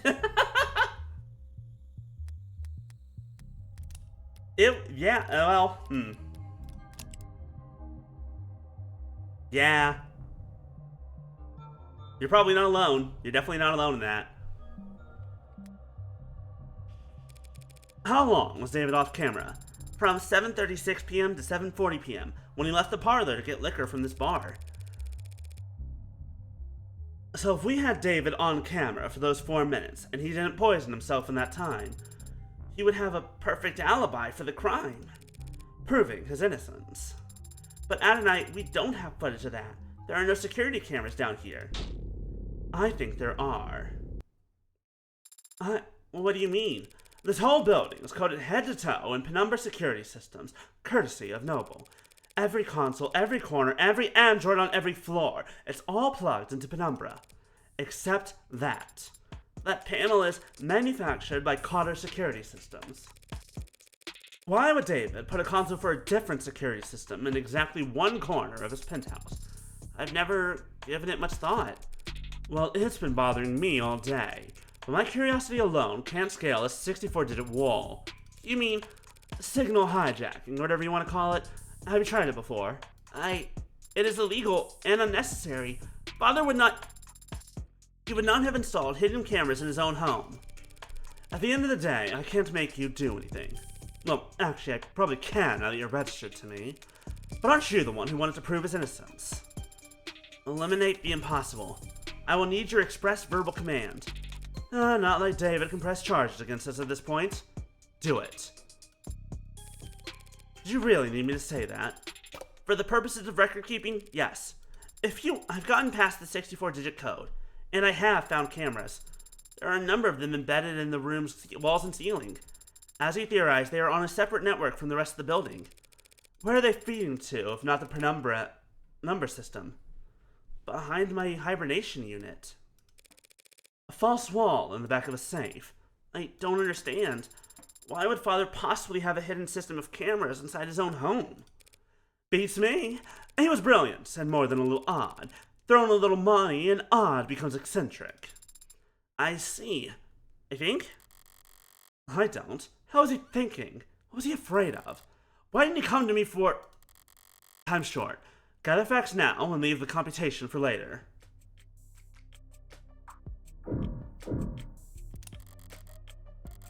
The police have been through it all by now. They didn't find foreign contents on any of the spirits. But that kind of poison anyway. In which case, can I not make you anything? Well, if you're offering, I'll have... Sorry, you're way underage, aren't you? 2 years old or whatever. Technically. Took that one a lot worse than I expected. Cheer up. Maybe you'll find a mocktail if you climb to the top of the ladder. This is a rolling ladder. A kind of step ladder. Not a ladder. No! We're not bringing this joke back! Stop it! What? Remember, a ladder extends, but a step ladder folds out. And it's important to know the distinction. I bet my life savings that this subject will never come up again. Ever. I kid! Fucking, I'm so pissed off! I've been laughing so much, I'm so pissed off that they put this fucking joke in here. Ah! These motherfuckers. These goddamn motherfuckers. Oh my god. I sure hope that it comes back every single episode. Oh my god. Hey. That legitimately fucking broke me. What did he even do with all this equipment? Dry his laundry? What makes you so sure he wasn't exercising? Did you ever see him use any of this crap? No, but he must have used the weights when I wasn't looking, since he promised me that he'd take better care of his health. Sarah, these weights are all maxed out. David couldn't have put in numbers like these even if he was piloting a frame. Don't be so sure, Adonai. Pardon. The following is a true story, based on primary sources who were present for the event and its aftermath. Copenhagen, 1981, 8:10 a.m. local time. A towering man with the musculature of a world-class professional rugby player enters the Global Dank Bank on Fredericksburg Lane. He explains to the bank teller that he has a bomb in his suitcase, and he wants his gym bag filled with unmarked bills. A security guard approaches him from behind with a nightstick and swings, but the man simply catches the weapon and bends it into a twisted knot with his massive dinner plate-sized hands. When asked to describe the suspect to the police afterwards, the teller had only this to say: that man was all muscle. The rest of the bank heist proceeded without incident, and the man exits the building just as police arrive on the scene, when suddenly, his suitcase explodes! But it's just a smokescreen. Local officers quickly recognize the ploy and rush towards the door. Grabbing each of the hostages, they flee while desperately searching for the perpetrator. What they find instead is a diminutive, frail, sheepish young man, barely 160 centimeters tall, holding a gym bag full of money, with no recollection of how he got there. Renowned psychologist and trained hypnotist Dr. Werner Kurtzer wrote the following in his diagnosis: acute dissociative identity disorder. That's right, they had a split personality. And so was the disparity between his two halves that when they switched control, he physically changed, becoming taller, bulkier, and capable of previously unthinkable feats of strength. So be careful what you say a man like Father can't do, just because of how he looks on the outside. Sarah, every single word you just said was false, huh? Don't believe everything you read on the net.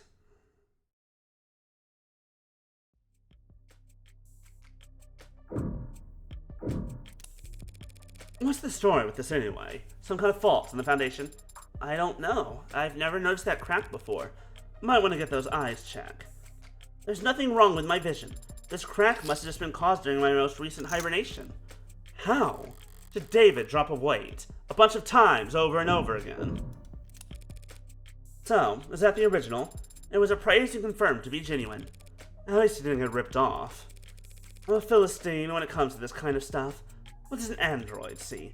I see a meeting. Or perhaps an encounter? Two apex forces of nature. Two kings of the forest. The stag and the tiger, I think. Great. I'm officially less cultured than the robot. Alright, let's refocus here. So there's some kind of hidden door behind your bunk bed, huh? Essentially, though a bunk bed would imply a second or third, how do we open it? One moment. I see. Got it open already? I cannot open this door. Why? As a test this basic structure, that anti-hack feature in the name is real. It's a closed system, Adonai. Hell am I supposed to do now? Strange. There was an if-then toggle enabled on the security parameters. I don't follow.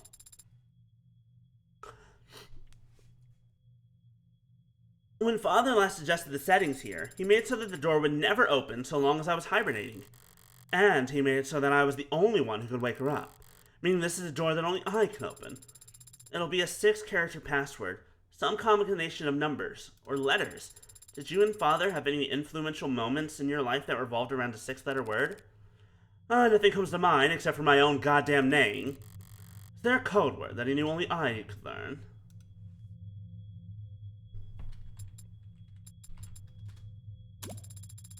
M-O-R... Was that your name you just tried? That's 6 characters, isn't it? Yes, but it's not exactly secure, Adonai. Anyone who knows you and Father were close could have tried guessing it. Was there some word that only the two of you knew? Fuck. Was there a word that the only two...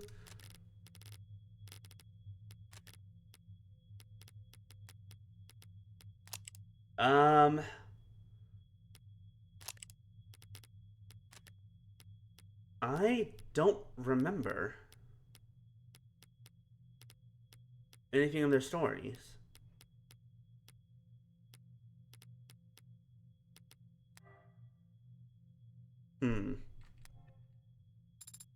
Nickname? Pretty much everyone just calls me Morgan, but not everyone. The problem is Angel doesn't work.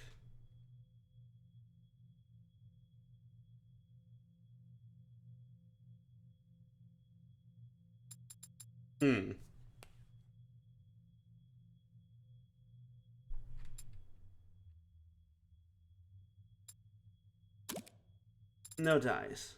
Be your if David said the password something as dumb as that, I never forget him. No, he would have picked. He would have picked a code whose significance was only obvious after the fact. God damn it! I keep freaking. Okay. A nickname between Morgan and David Asher. I'm trying to remember the story that Morgan told of David Asher, their history. They were both in ethics class.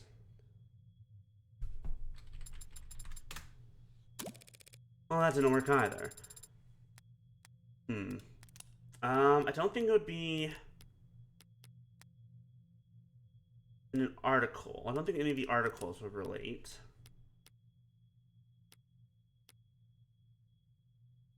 No.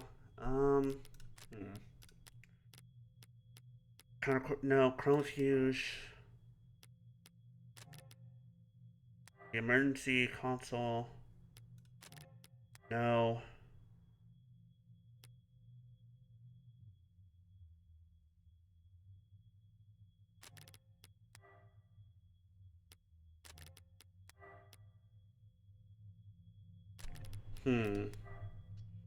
We know Young's story, but we didn't save our own story, which annoys me.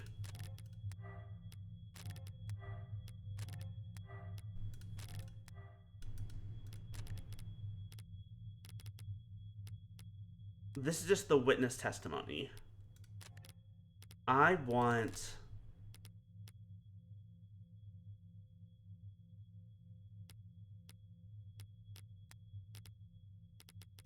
Oh, right, I have credits I can spend. Hooray! Phone charm! Oh my god, it says it's fucking Morgan time. I'm pissed off again.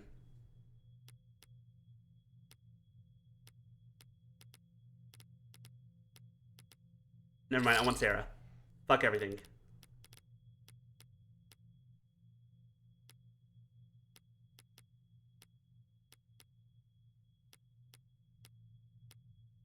Oh my god. Oh, Adonai! That's actually pretty good. That's actually a very good point. Why? The question is, why... Oh, that's right! Because of the... I don't remember how that became a thing that she started calling us. Oh, she just fucking... I see, that's clever. It's opening! What was the password, Adonai? You never guess.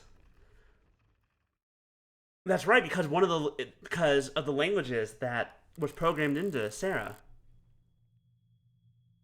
It did feel a bit out of character, David utilizing so much cloak and dagger tech, and I've definitely been struggling with the idea of him doing home improvement. But one step in here and it all makes sense. It's a panic room. Scary. A panic room is a place for rich people to hide in when people start bouncing bricks off their windows. They're typically not even on the blueprint.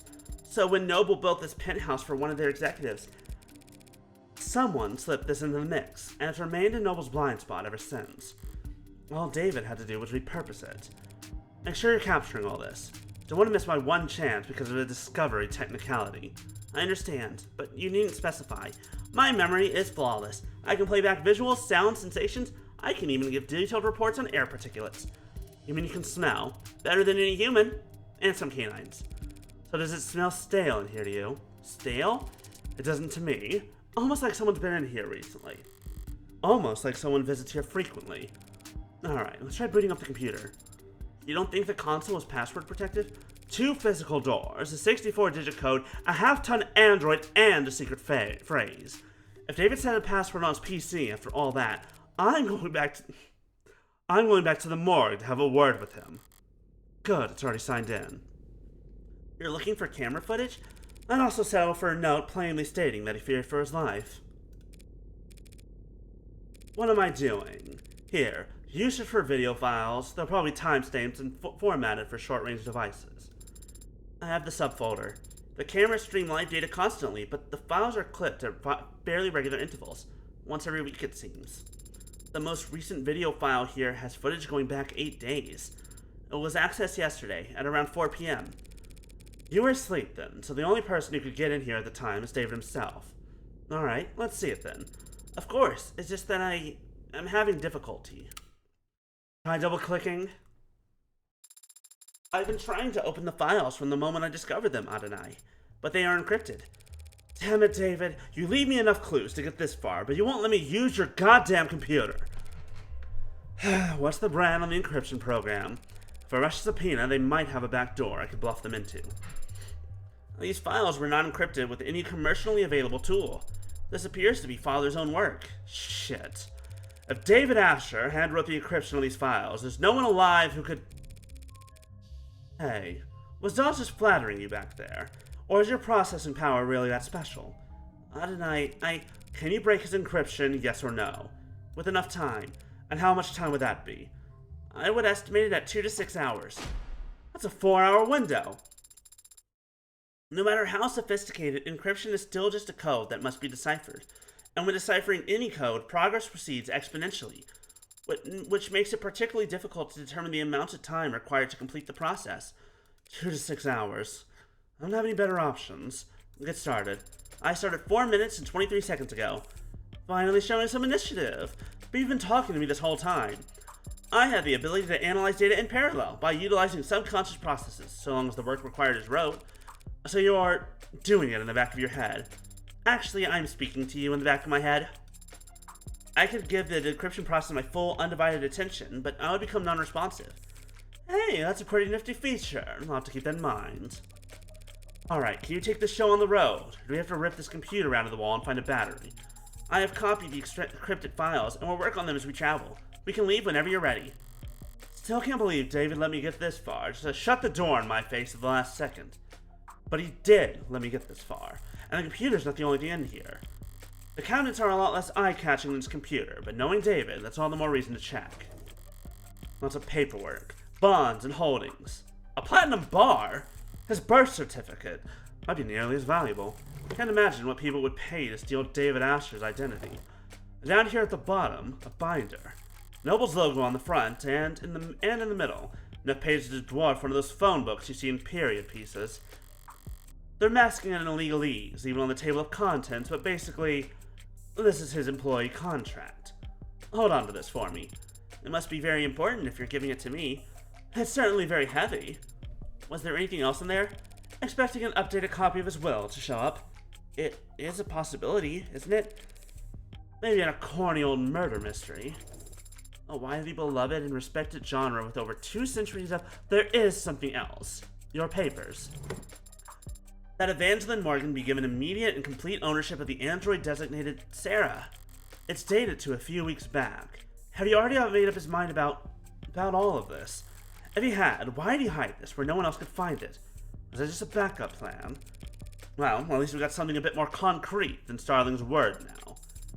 Her word should be plenty, shouldn't it? Not if people realize how precious you are. As a collector's item, I love the here. Okay, before her reaction, this is incredibly cute. Look at her face. Look at Sarah's face. Look at this. Oh my god, adopt her. I love her. We've yet to meet one person who knows where the hell you are, but Noel could have easily argued that you fall under private technology or physical holdings. Unless I had something like this. It's good that you do, then.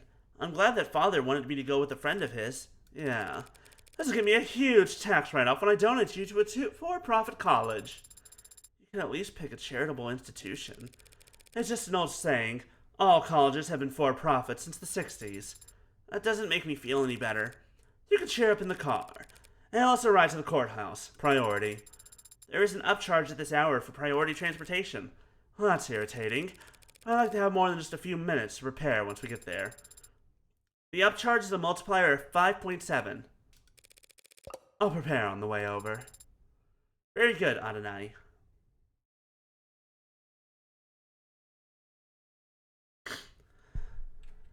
The pain of the fucking Uber surcharges. Fuck you. Alright. We have our evidence. We have our goods.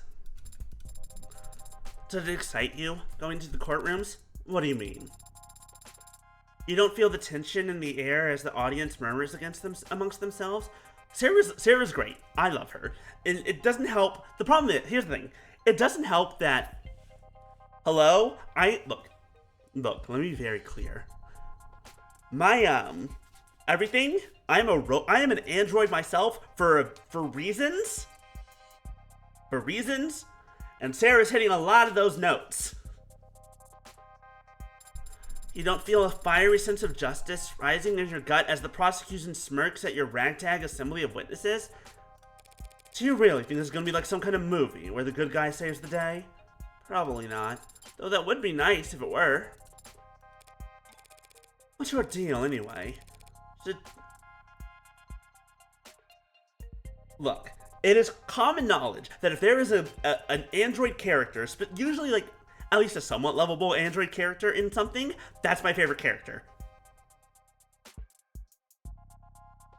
Like, it just kind of happens a lot. Did David train you off of a movie marathon from hell or something? We did watch film together, if that's what you're asking, though he was rarely the one who suggested it. So you were the aggressor. What's an android get out of watching a flick, anyway? What do I get? Why do you do it? What's your reason? I'm not sure how to answer your question. Never mind. Forgot what I was talking to. I liked the performances. Sure, there you go. Got a crush on Humphrey Bogart or something. He is a handsome man. But it's not the actors I like so much as their performance. The truth is, besides Father, I have very little experience when it comes to people. I hadn't noticed. I read the net, and I watch people, and what they share of their lives. But it's all so subtle, so hard to follow. Mood! What a goddamn mood! I don't understand subtlety. Hit me over the head with a hammer so I can understand it properly. There are so many unspoken rules that can't be taught, only learned, and I often struggle to grasp them. Sarah, let me hug you, please. Look, I'm going to share a secret with you. Most robot characters, intentionally or not, got the autism. It's very common.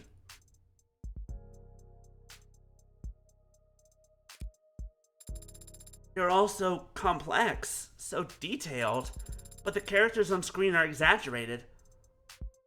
This one definitely seems intentional, yeah. Larger than life. The actors enunciate, their body language is precise and meaningful. Their faces are bright and softly lit, and their eyes are... It's fiction, so these characters in the stories, they have a beginning, a middle, and an end. And the people on screen don't ask anything of you except your attention. You can't disappoint them or make them feel awkward. You can just watch and learn. But what about you, Adonai? What about me? Do you like movies? Yeah, sure, back when I was a kid. Really? Who's your favorite director? What was your favorite film? It was a long time ago. I don't remember. I don't remember.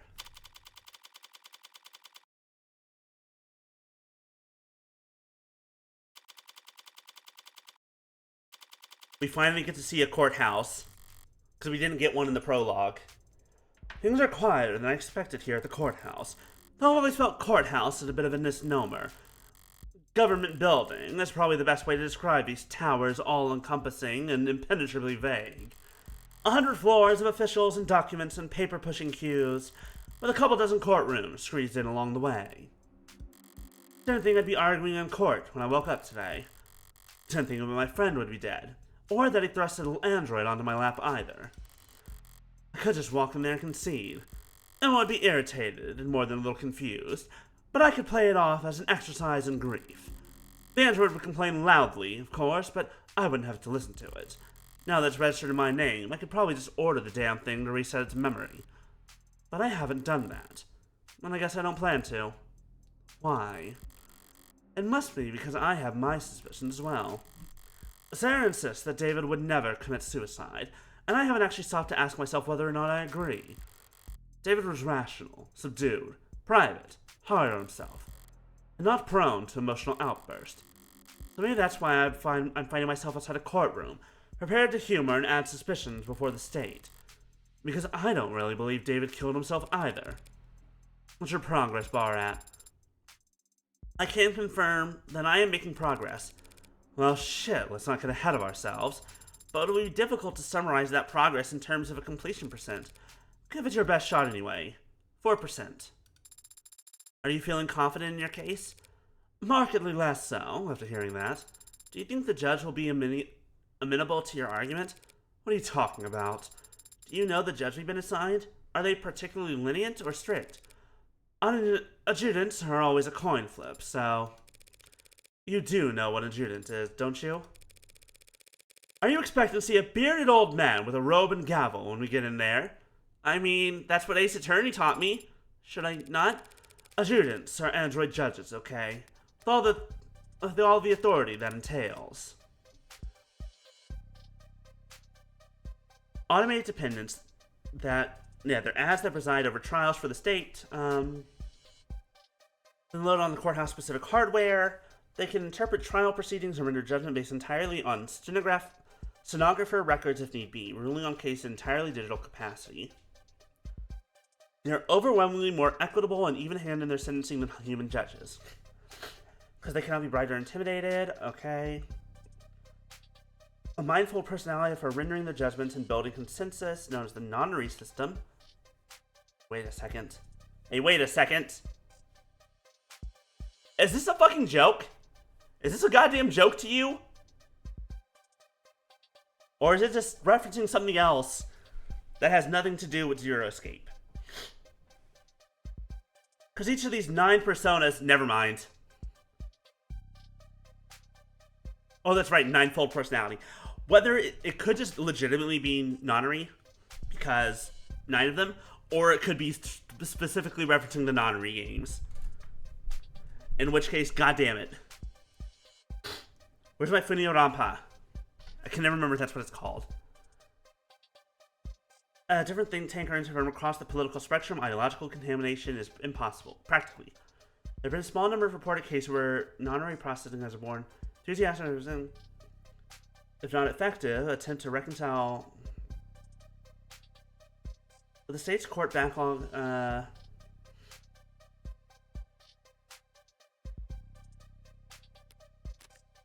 Alright. I am surprised to hear that people are willing to accept rulings made by automated dependents. Oh no, I'm so excited now that you said that. Rulings come from unlocked cases in the higher courts. Those are passed down by actual judges, real people with decades of study and experience. But not every eviction case or traffic ticket that ends up in court requires years of legal expertise.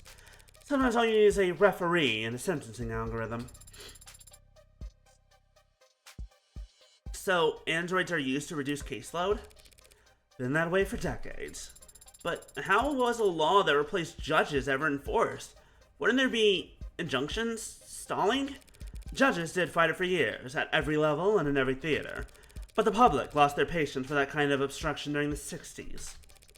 The state needed to shred budgets across the board, and so judges that couldn't be replaced by years of legal battles were instead ushered into early retirement by the unrelenting forces of our great nation's accountants. And it's not controversial? Having human beings determine sentencing for human beings? Whatever controversy there is, it gets aims at the machines, not the people who put them there. And the machines can't lose sleep over it. Besides, it used to be that even the most high-profile of crimes wouldn't get a court date until weeks or months later.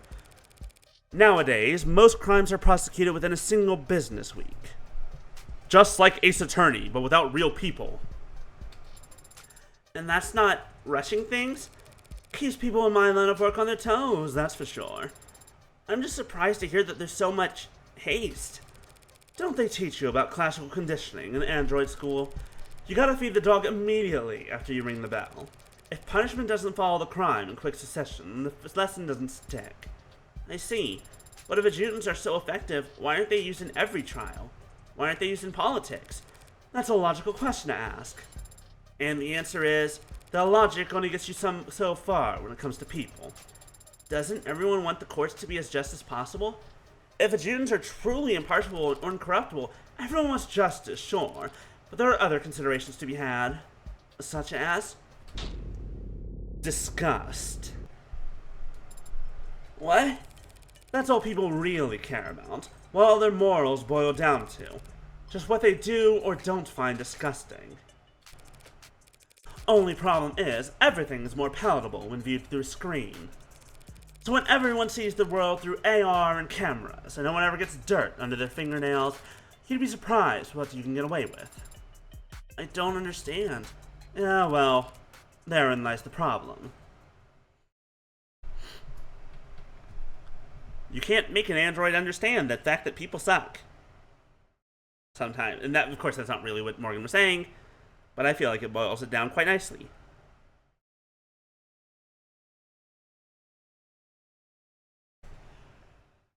What time is it? Okay.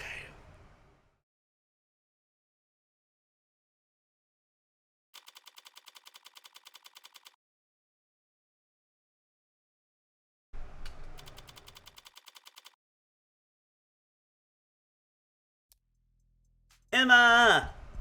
Hello, lesbian. Just a preliminary hearing, huh? You wouldn't know it from the look on her face. But I shouldn't have expected any leeway once we stepped into the courtroom. Not with her. That's the adjutant up there? Is it asleep? Oh my goodness. It's loading. It needs to load? Don't be rude. Not every ad can afford to be decked out as extravagantly as you. Especially not those the state buys in bulk. There's an audience. You mean the gallery? Oh, that's nothing. Could have been a lot worse. Word of any trial in the case of David Osher's death must have spread like wildfire, even a mock trial like this one. Detectives like Reyes or London would get chewed out for leaking things to the press, but uniformed officers had little to lose and a lot to gain by dropping a text to their attentive friends in the media. And then there's the corporate plans. Interns, usually, preferably ones with modded eyes. It's illegal to film inside a courtroom, but this is the year 2086. Things are gonna get out one way or another. I don't like having my face on camera. I don't like attention in general. But I'm not such a coward that I'd skip David's funeral just because there'd be paparazzi outside of it. My pretty little likeness was gonna end up in the background of some tabloid photograph one way or another by the end of this circus. At least this way, it's decent marketing for my legal services. What will happen once the adjutant finishes loading? How will the trial proceed? With all those films you watch, I figured you could just extrapolate. I am asking so as to correct any misconceptions. Well, not everything you saw on the silver screen is outdated. The court will come to order, and there will be a clarification of the charges. The defense enters a plea, and if it's not guilty, the prosecution begins making their case. That means calling witnesses to the stand, correct? Mostly. Sometimes they'll testify virtually from a separate location. Depends on the security concerns surrounding the particular individual in the case. What do you do then? Sit here and watch? Not if I want to get paid. I cross-examine the witness after the prosecution are done questioning them. I can present evidence or witnesses of my own in response, as long as I have discovery backing me. You said that before. Discovery means just that I can't pull stuff out of my pockets and present it without any kind of context. Looking at you, Phoenix Wright! Looking you dead in the eye and saying, God damn it, that's not how it works. I have to have proof that I acquired it legally during the course of my investigation. Most of the time, that means having recordings or witnesses that can verify my investigation, which I can provide. You didn't think I was letting you tag along because I liked you, did you? And the jury? I don't see where they would sit. The jury hasn't sat in the actual courtroom for years now. They have their own chambers, where they watch the feed of the trial's proceedings in anonymity. And that's not an issue? Don't people want to look someone in the eye before passing judgment on them? You've got an old-fashioned sense of justice, don't you? But there's no jury at a preliminary hearing anyway. It's only meant to evaluate whether or not the prosecution has enough evidence to go to trial. A mere formality in today's day and age. With tools like optics and arcs, there's never any shortage of evidence to work with. So, all you have to do today is convince the adjutant? Easier said than done. Adjutants lean heavily towards evidence over arguments, and right now, all the evidence suggests that David killed himself. It's going to be an uphill battle, and can't afford to stumble. We need to focus on establishing an alternative interpretation of the facts, and it needs to be solid. But I don't have a suspect, or even a motive for killing David, yet. Anyway, I'll need to be sharp. If it doesn't play nice enough for me to be anything less. I think it's waking up. Alright, hold on. This third lower court is now in session. Adjutant AD-84 presiding. I call to order the case of People v. Asher. Do the people wish to make an opening statement? No, Your Honor. No point in bothering when just the adjutant here. Very well. Do the defense wish to make an opening statement? Not at this time, Your Honor. Might as well ring the bell and get this shit show start. If neither the people nor the defense wish to make an opening statement, then it falls to me to set the stage. My model name is Adjutant. My unit designation code is AD-84. I am a machine, an automated dependent, and I serve the state by presiding over trials. You might find yourself wondering, why? What gives a machine the right to judge a human? A fair question, but the answer is simple. In every culture, in every society, no matter how it is worshipped, enshrined, or deified, justice has one defining quality. Justice is beautiful. Like a balanced equation, like the golden ratio, like the Vitruvian man, justice is beautiful. So what gives me the right? This gorgeous bod, duh!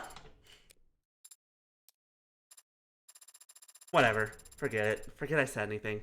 I was trying to lighten the mood, but I can see everyone hates me. Do the trial without me, they're guilty, or whatever. Your Honor... Wait, what the flip? This defendant's already dead. Why are we doing this? Is it a debug thing? Because I'll log the error if I need to. No, Your Honor, this is a preliminary hearing to determine whether David Asher did in fact commit suicide as he... I get it. You want to make sure he wasn't cuckoo in the cranium before he cut up his weld like a T-bone. I didn't realize that adjutants were so lively. They aren't. They're supposed to be austere and statuesque. As we got served the most in need of repairs adjutant the court system could find.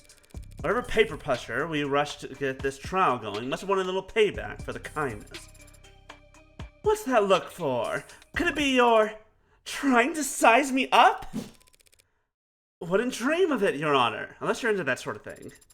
Good, because if you have doubts about my ability to run this trial, I could always just enact summary judgment here and now. I'm sure you'd find my ruling to be fair and even-handed. That won't be necessary, Your Honor. She's much more a character than I'm used to seeing up there, even counting all the flesh and blood judges I've met. But she's still just an adjutant. She'll follow the evidence where it leads. So as long as I can make a few adjustments for the occasional outburst from the bench, my plan's still workable. So, people, shall we get started with that first witness? Right away, Your Honor. The people call Dr. Yumi Sato to the stand.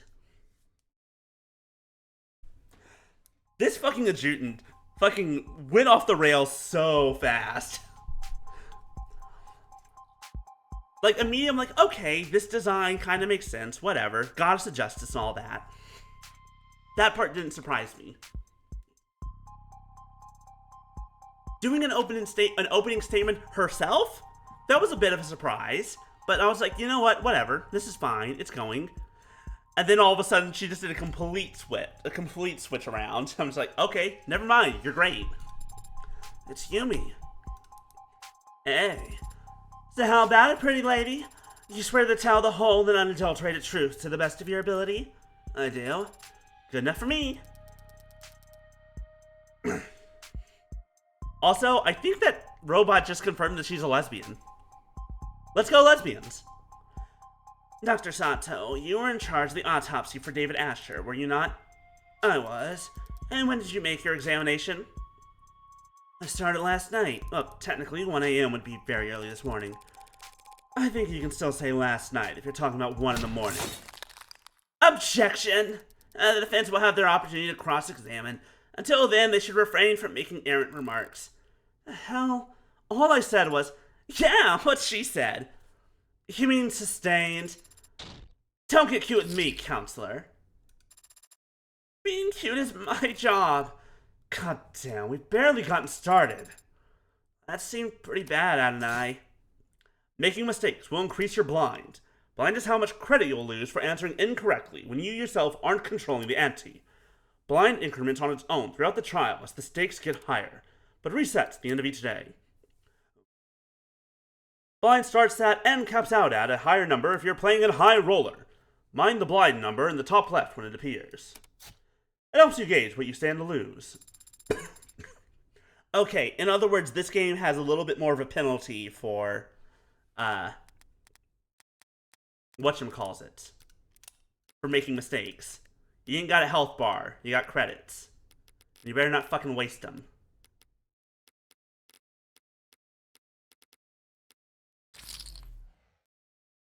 Perfect. Sarah phone case complete. We're good. That's all I needed. Thanks for the tip. Take it off. I'll get my chance to raise objection of my own soon enough. Dr. Sato, were you able to determine the cause of death? He passed away due to respiratory failure. Could you explain what that means to the court? Essentially, he wasn't getting enough oxygen into his blood. Seems by the time he arrived at the hospital, he was no longer breathing. What does respiratory failure look like? What are the symptoms? There'd be lightheadedness, dizziness, fainting, pale skin, and a bluish tinge around certain extremities. And the condition he was in matched those symptoms? Correct. In your experience, what are the most common causes of respiratory failure? It can be caused by injury or disease, but the subject had no wounds or reported illnesses, and otherwise appeared to be perfectly healthy. And what else could cause respiratory failure then? It is also commonly seen in fatal drug overdoses. Did you perform a tox screen on Dr. Asher? Yes, but his tox screen came back clean. Whatever killed him, it wasn't something we've encountered before. Oh wait, a clean tox screen. Clean? Dialogue will proceed automatically during testimony, but you can still choose to advance text manually, but continue. You'll need to read carefully and wait for the witness to make a statement that sounds wrong. Then hit the call button to call their bluff. Hover over the call button or toggle on Insight to focus on the claims within a witness statement. Insight can be disabled in settings. Testimony will loop until you call. Can't let this chance slip by. Need to catch her mistake the second it comes out of her mouth.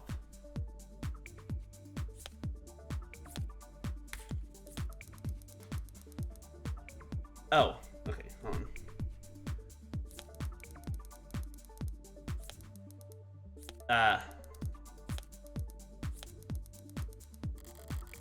Oh, whoops. Right, now I can look at my evidence.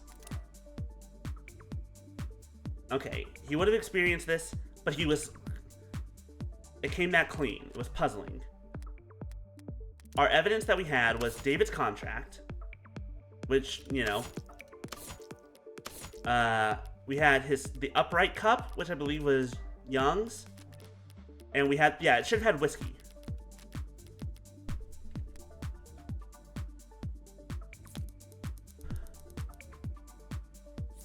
Essentially, he wasn't getting enough oxygen to his blood.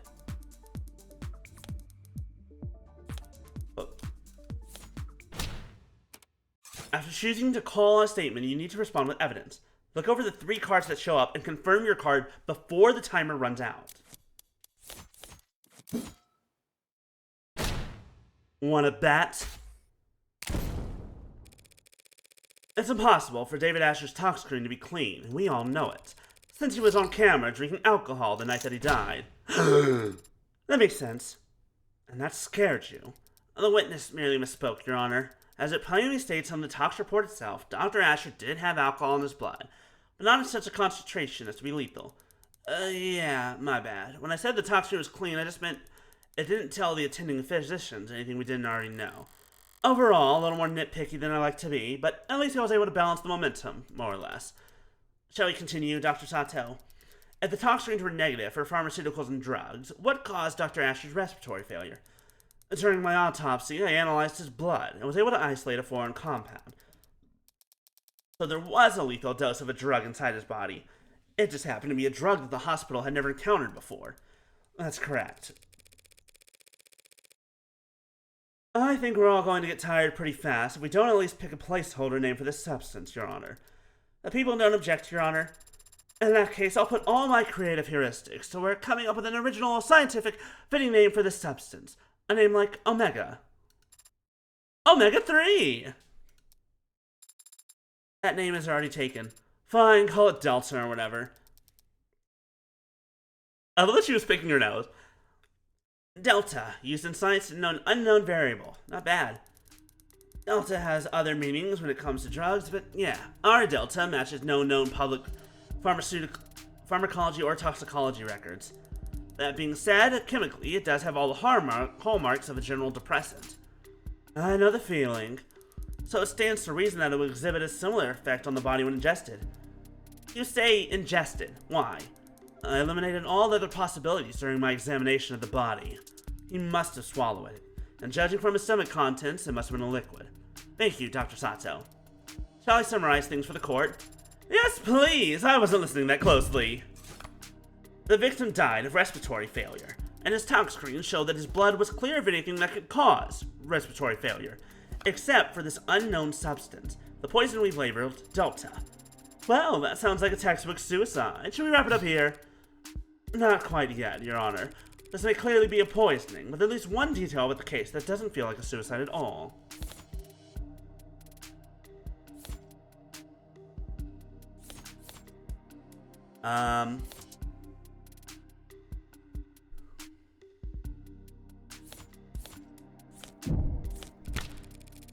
Well, people shouldn't get ahead of themselves. There's nothing textbook about a supposed suicide that had a witness sitting there watching it happen. As you say. Well, now I'm lost. Was this poisoning a suicide or not? And that's the case, perhaps you should give the defense the opportunity to cross-examine, unless they're going to insist on testifying themselves. How kind of you to offer! Ball's in my court now, so how do I counter?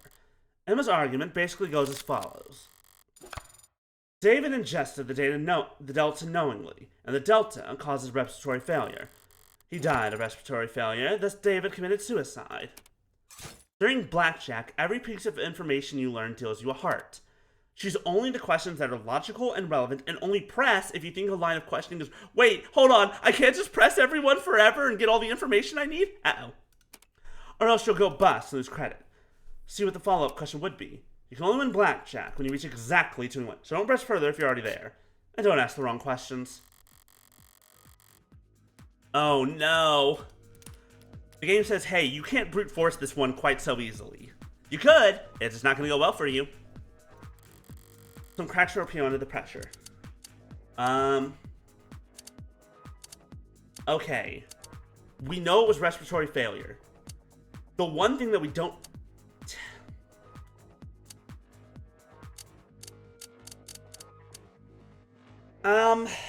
do we know that technically poison is to blame? Let's see here.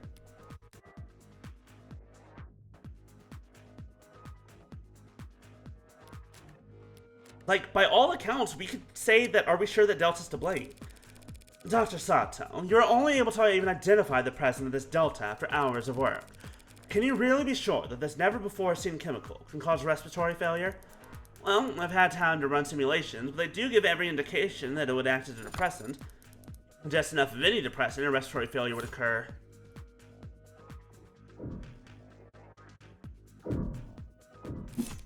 You've ran simulations, so you haven't tested Delta on an actual person? No, I haven't. That'd be very difficult to do, given our extremely limited sample. Not to mention highly unethical. Of course! Without such a test, you don't actually know for sure that Delta can cause any of the symptoms you described. Was there a question in that statement, Counselor? You don't actually know for sure, do you? No, not yet anyway.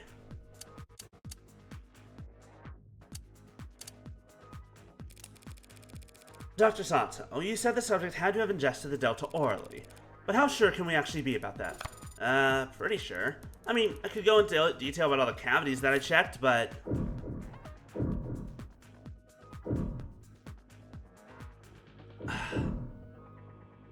Okay, this becomes a bit of a problem. Because the question is, was it knowingly ingested? That does become a question, but we can't really answer that. And I don't know if she can either. But how can we be sure that the subject ingested the Delta knowingly? Well, we can't be sure of that. Certainly not just from an autopsy. You said it must have been a liquid, yes? Would it have been a large amount? Depends on the concentration of the delivery solution. It could have been just a drop. That kind of thing could easily go unnoticed, yes? Calls for speculation, Your Honor. Withdrawn. Oh man, I wanted to jump on her case. Blackjack. Woohoo! I'm the best. We got an achievement for that. Thank you for your time, Dr. Sato. We all appreciate it. But it does seem like we're still in the dark about many details regarding Dr. Asher's death, wouldn't you say? Well, poisoning via the compound we're calling Delta is still the most likely explanation. So there are other explanations for what happened? Defense is calling for speculation, Your Honor. It's not speculation when a medical examiner is attempting to explain the cause of death, Your Honor. The witness will answer the question. Well, respiratory failure can be caused by illnesses. If he had undiagnosed pneumonia or some other disease and his respiratory system was weakened, undiagnosed pneumonia, with his level of healthcare, that is technically possible. I'll take it. I have no more questions for this witness. Ugh, I felt weak, but I can't be picky when I'm stalling for time. Seeding doubt wherever I can, however I can, is just about all I can manage. Sarah, where are we with the where are we percentage-wise? 5%. God damn it, Sarah. Detective Reyes, you were one of the leads in investigating the crime scene. Yes, ma'am. And did you interview the EMTs who first arrived on the scene? I did. They responded to an emergency signal from the home security console, located in the kitchen. What did they find when they arrived on the scene? The victim was unconscious on the floor of his parlor. He was receiving CPR from a witness, the individual who had called them. They were both airlifted to Gatesfield Memorial Hospital, and Dr. Asher was declared dead shortly after arriving there. She's actually handling herself pretty well up on the stand. I half expected her to roll her eyes during the swearing in. When you take into consideration her love for boot-heel authority, she might be right at home here in the courtroom, the very seat of the state's power over the people. The witness met with the deceased about a half hour before he fell ill, from 7:30 to 8. She then talked for some time and shared a drink. Shortly after, Dr. Asher became distracted, lightheaded, and eventually non-responsive. And during the time period drinking the same liquor, the witness exhibited no symptoms themselves? None. Though, through a collaborative effort with Noble Electronic Security Division, we searched the entire building, but we found nothing unusual in any of the food or drink on the premises, including that the bottle that the witness and the deceased drank from. So what was your ultimate conclusion after investigating the scene? The whiskey bottle was clean. The witness's drink was clean. Only person who got sick was Dr. Asher, drinking from a cup that he had prepared.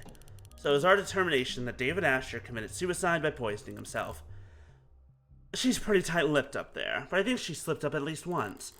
The police want to claim that they've eliminated every other possibility and covered every angle, but I know that there are a number of blind spots that they're not willing to admit to. So we have the upright cup, not going to help us. We have David's cup, maybe not going to help us. The poison, possibly helpful. Alright. He's the one who prepared their drinks. And there was no opportunity for the witness to ever slip him something. I think that part's true.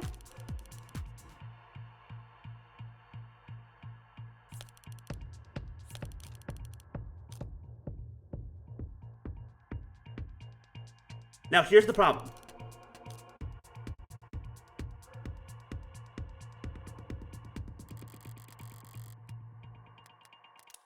A claim that she can't actually support. Which one was it? We have David's cup.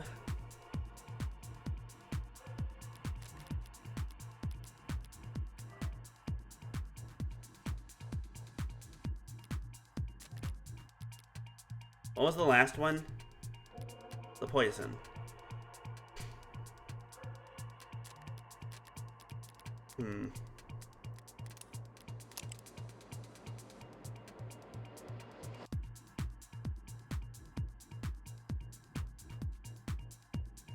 A Libra. Self-assigned. Of course she is. Oh my god, she lists her own 3 sizes. That's actually really funny.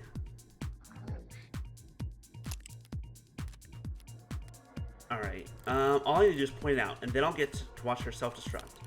Okay, so our 3 sizes. Bust, width, hips, and waist. Or bust, waist, and hips. There was no opportunity for the witness to ever slip him something. He drank from a cup that he himself poisoned.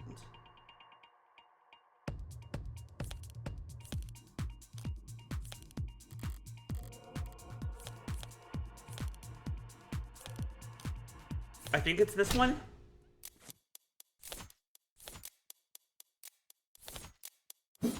Please tell me this is right. Whoops. That's cute, Counselor. You almost made it say. Do I get points for that? Well, I hope not. Otherwise, I wouldn't get to do this. Overruled. My credits. Okay. We have the upright cup. We have David's cup. So we have Helen Young's cup. We have David's cup. And we have the poison. Those are our 3 pieces of evidence. The plastic cup David was drinking from. Oh, but toxicology tests have proven inconclusive. Oh, that's right. I forgot about that.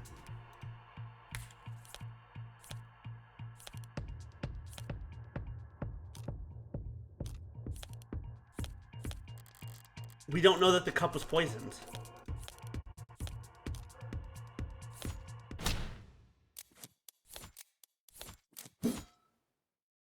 Wanna bet? Got it! Yeah! You can't make that claim. Not when the evidence record clearly shows that tests of Dr. Asher's cup were inconclusive. The police can't claim he drank from a poisoned cup without first proving that this cup was in fact poisoned. You're talking a lot of sense, lady. Did it resolve, or do you have a response, D.A. Rockford? Testing on the deceased cup has been inconclusive so far, Your Honor. I don't dispute that. Though I'd be surprised if the defense has any idea how else the poison could have possibly been delivered to Dr. Asher alone. Not at this time, but that's the funny thing about the burden of proof. It's not on the defense, as we're all aware. Thank you! Thank you for... Ooh, the thing that always ticks me off about Ace Attorney, and here comes fucking Evangeline Morgan being like, bitch, that ain't my job. Right, we all knew that. I definitely knew that. Now, if the people are done bemoaning the pesky innocent until proven guilty issue, perhaps I could begin my cross-examination? Fire away, baby! Fire away, baby. Oh, 100% that was a PSP. It was great. Reyes' testimony is meant to show that David's the only one who could have poisoned himself. She'd be on guard and hard set against helping me, but if I keep her focused on eliminating other possibilities, I could get her to make my point for me before she even realizes what's happening. This is a stupid thing to ask.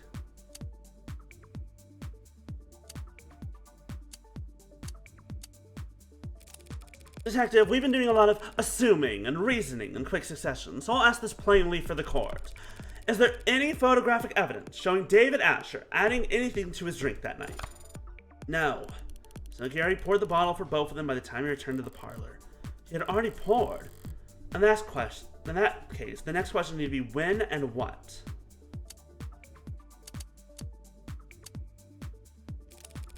Detective Reyes, during the course of your investigation, did you find any samples of Delta in the kitchen or parlor?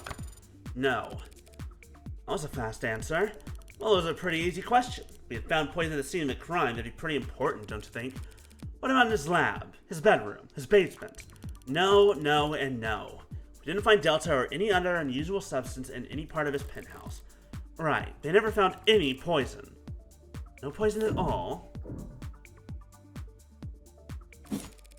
At any point in the investigation, was poison found on the body of the deceased? No. He must have been searched. Did he have any capsules or vials, eyedroppers? He didn't have his wallet on him. Why?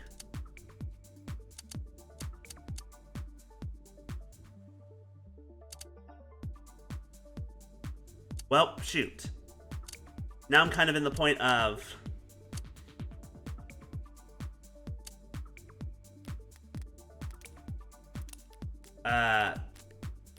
Now what?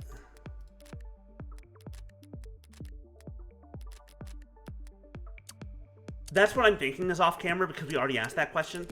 Detective, isn't it possible that Dr. Asher was poisoned off camera? Possible. I don't know how else it would have been done. That just goes to show it had to have been suicide. The only time he was off camera, he was all by himself. Oh shit, we busted. That's not how I wanted to leave the conversation.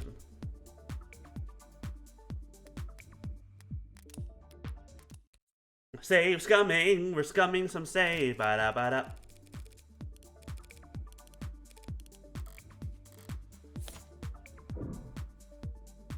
Didn't we already ask this? The only people you saw on the cameras that night were Dr. Asher and the witness, correct?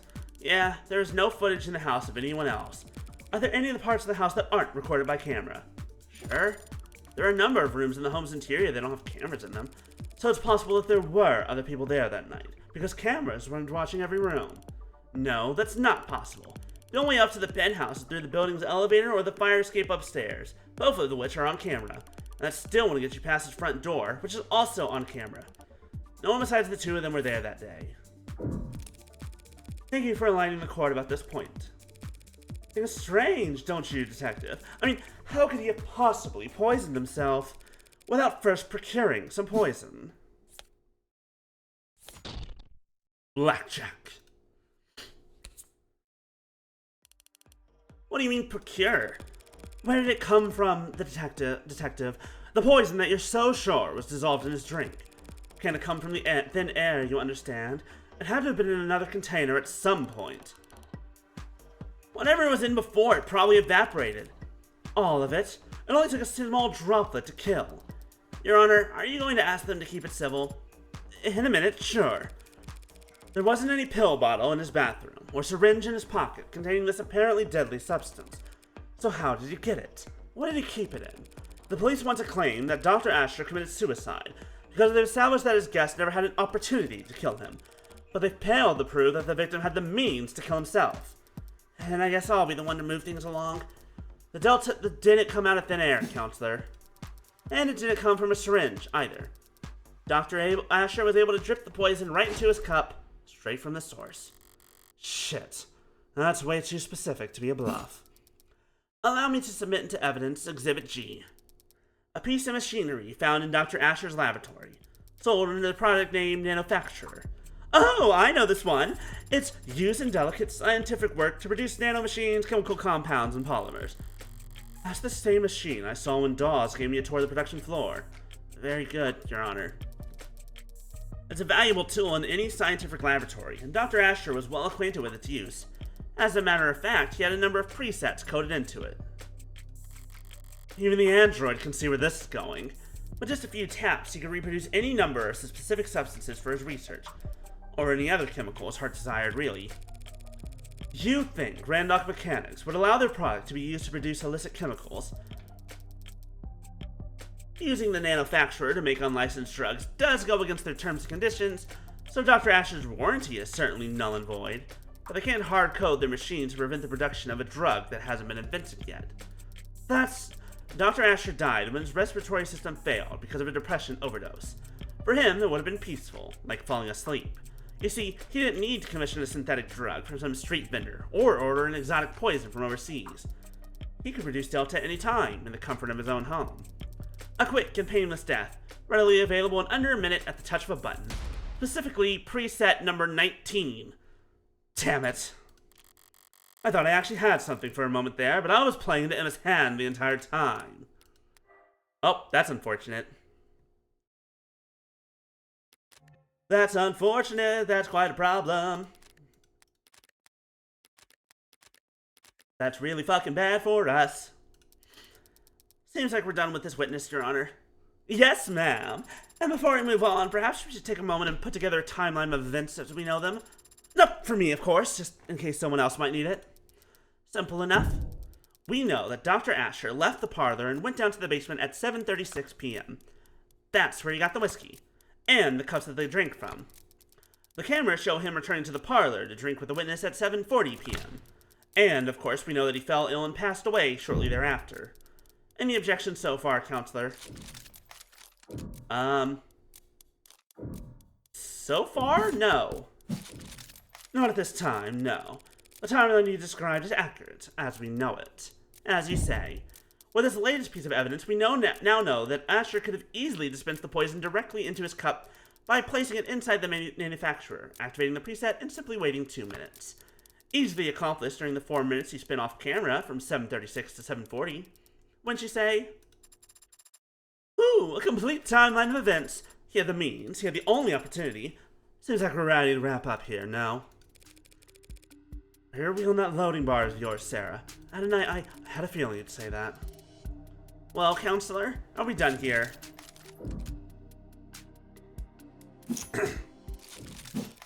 Feels like we're missing at least one biggie here, folks. Namely, motive. Oh, right, I knew that. I wasn't excited to finish early or anything. This is a preliminary hearing, Counselor. Our focus should be on the evidence, so it just feels like an awful waste of taxpayer dollars to get us all down here for debate and not get to the truth of the matter, you know? No. I was hoping we wouldn't have to go through this next part. What are you talking about? Your Honor, if it pleases the court. Ooh, new evidence? Gimme. This is a recording of a phone conversation dated at 6:30 p.m. last night between the deceased and a man who was in a relationship. Ah, shit. A man named Isaac Porter. Porter and David's breakup call. If anyone presents it here now, then the consent must be relevance, Your Honor. Yeah, that. What bearing does this recording have on the case at hand? It establishes what emotional state the deceased was in on the day he died. Cool. Begin playback. Hello? Always so soft-spoken. Oh, the music got real sad all of a sudden. Isaac, you there? Yeah, I'm here. What's wrong? Don't know. Guess I wasn't expecting you to pick up. Why not? Did you mean to call me? Yeah, I did. You can ask me how I've been. Yeah, how have you been? Christ, David! What's the matter? Whatever I did, I'm sorry. Whatever you did... That's alright, man. I'm sure you are sorry. I just don't want any more apologies from you. Okay. And I don't think I want anything from you anymore, David. What do you mean? I shouldn't have done this. This was unnecessary. My bad, man, for not taking the hits. At you, it's always better left unsaid, right? More efficient that way, so you can keep working. Isaac, if I've been distant with you, or... No, you haven't been distant with me, or cold with me, or anything with me for a while now. Isaac, just forget it, man. Forget a cold. Forget it all, yeah? I just forget we have anything but strangers. That's all we all know anyway. Isaac, recently I've been distracted, I know. Nah, don't worry about it. Really, we're good. Oh, okay. So do you need anything, or should I... Where did you even get this? All of Dr. Asher's incoming and outgoing phone calls were recorded by the building's per number system, and the recording continued for several seconds after each call was ended, for quality assurance.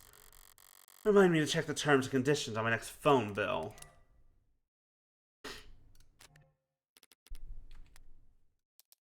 Shall we hear the rest? That'll be the last time. The last time I let someone... The last time. Father... It might just be a call, but it makes for pretty damning evidence at this point in the discussion.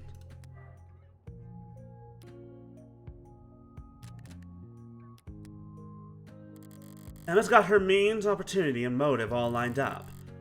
So why is she looking at me like that? Oh, that was depressing. Can we finish with anything else? Can we finish out without anything else that horrible? Emma's never been apologetic in victory. Does that mean this is just pity? Less than 2 hours before Dr. Asher died, Isaac Porter ended their relationship over the phone. The court can make a reasonable assumption about what kind of mental state Dr. Asher was in last night. That was a bad move, Miss Rockford. Then, if the people have nothing further to add, I've been feeling off my game all day, caught between corporate inbreeders and ant-brained protesters but pitying me, here and now. That's all it takes to get my blood properly boiling. It's about time for me to call my first witness, no? Do you want to keep going after that? What are you doing, counselor? Just calling the ultimate silver bullet, rock solid, slam dunk witness a girl could ask for. Is here good? Does it matter where I put my hands? Miss Darling, thank you for coming here today. Of course, whatever I can do. What is your relation to the deceased? I was his executive assistant at Noble Electronics. I would arrange his meetings, coordinate communications between him and other departments, that sort of thing. Ultimate silver bullet. Starling is the only play I have right now. The only stalling tool I have left. But now I should focus on getting as much information from her as possible. Whether or not it's useful, will at least buy me some time. While Jess was being sworn in, Sarah mentioned that the hard drive is about 60% decrypted. Considering the rate Sarah's gone at so far, there's maybe another hour left. I might be able to stall that long, if I talk real slow. I'd like to ask you a few questions about Dr. Asher. Please answer them to the best of your ability. Adonai, why are you suddenly talking like that? Whatever do you mean, Sarah? I mean, it sounds like you're just going at like half speed or something. No, of course not. Morgan, counselor, please, can we just get the move on? Fine. Right. Dr. Asher was a well-known public figure, but was he well regarded professionally? Of course! Dr. Asher's work set the bar for the entire automated dependent world. Stay focused, Spearmint. Oh, I love that nickname, Spearmint. That's so cute. You say you coordinated his communications. Were there ever threats? Did people ever express an intent to harm him? Objection, calls for speculation. Intent? I'm feeling that's going to be, sustained. Did anyone ever threaten him? There were times when he was the focus of negative attention. How so? Dr. Asher was a favorite subject of many conspiracy theorists. With all his contributions to the field, it was easy for them to make claims about his influence. They'd say that his work was plagiarized, or that he was hiding illegal subcommands in the technology he helped develop. And people would contact him about these conspiracy theories. Relevance, whether or not people wanted to kill him. Well, withdrawn. Miss Starling. People would attempt to contact him, yes, but their messages were always too vague for the police to take action on. They would say that he belonged in jail, or that he couldn't avoid the truth, or that someone should do something to shut him up. Did they ever talk about hurting him? Yes, but I always turn those messages straight over to the police. Yeah, I'm seeing that on the record. Yeesh, who writes this stuff? All those cases have long since been resolved, Your Honor, and none of the parties involved have had contact with David Asher in years. The police take harassment very seriously. Something you want to add, Counselor? Just clearing my throat. May I continue?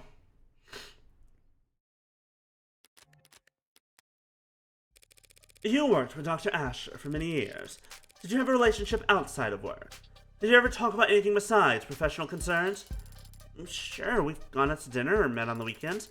I think he liked to pick my brain since he needed relationship advice a lot. Even if he didn't realize that's what he was asking for. I like to think that he knew he could talk to me, but...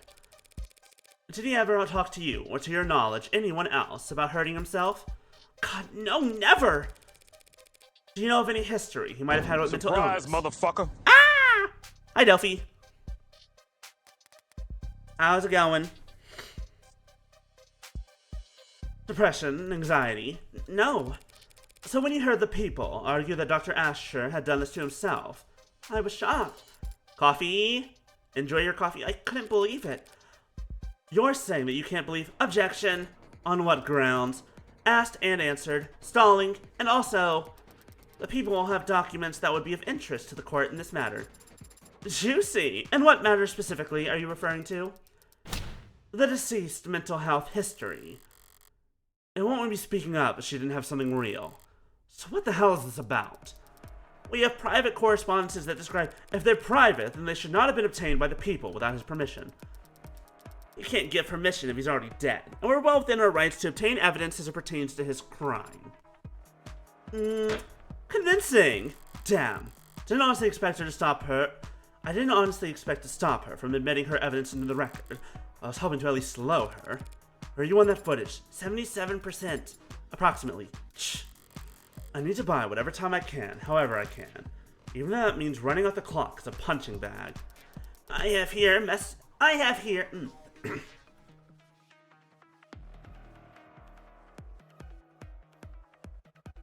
messages between Dr. Asher and a psychiatrist he was meeting with and speaking to for the past year, along with paperwork detailing how his treatment was covered under his platinum plan. Ah, shit. Platinum? I don't intend to air all of Dr. Asher's secrets here in the court. Wait, yeah.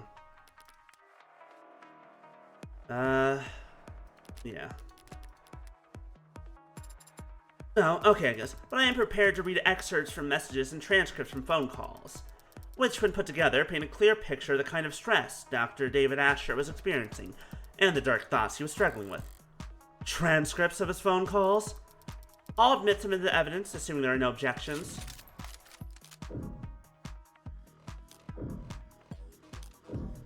Is there something strange yet? Transcripts of his phone calls. Fuck.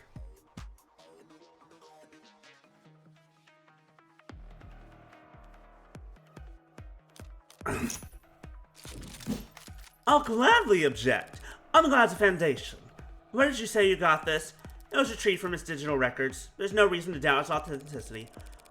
Even if I were to point out that David had an executive level 4 plan, not a platinum plan. Okay, I did think that there was something weird about that. I did think that there was a problem with the platinum plan. Why have we not heard about that before? He had something else.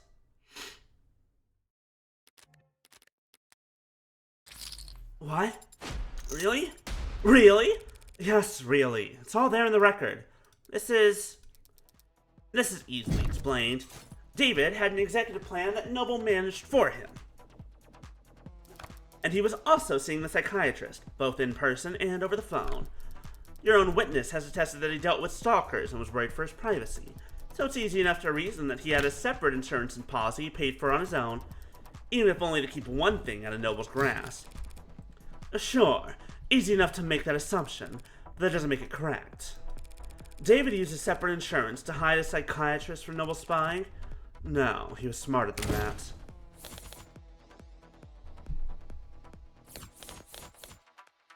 that.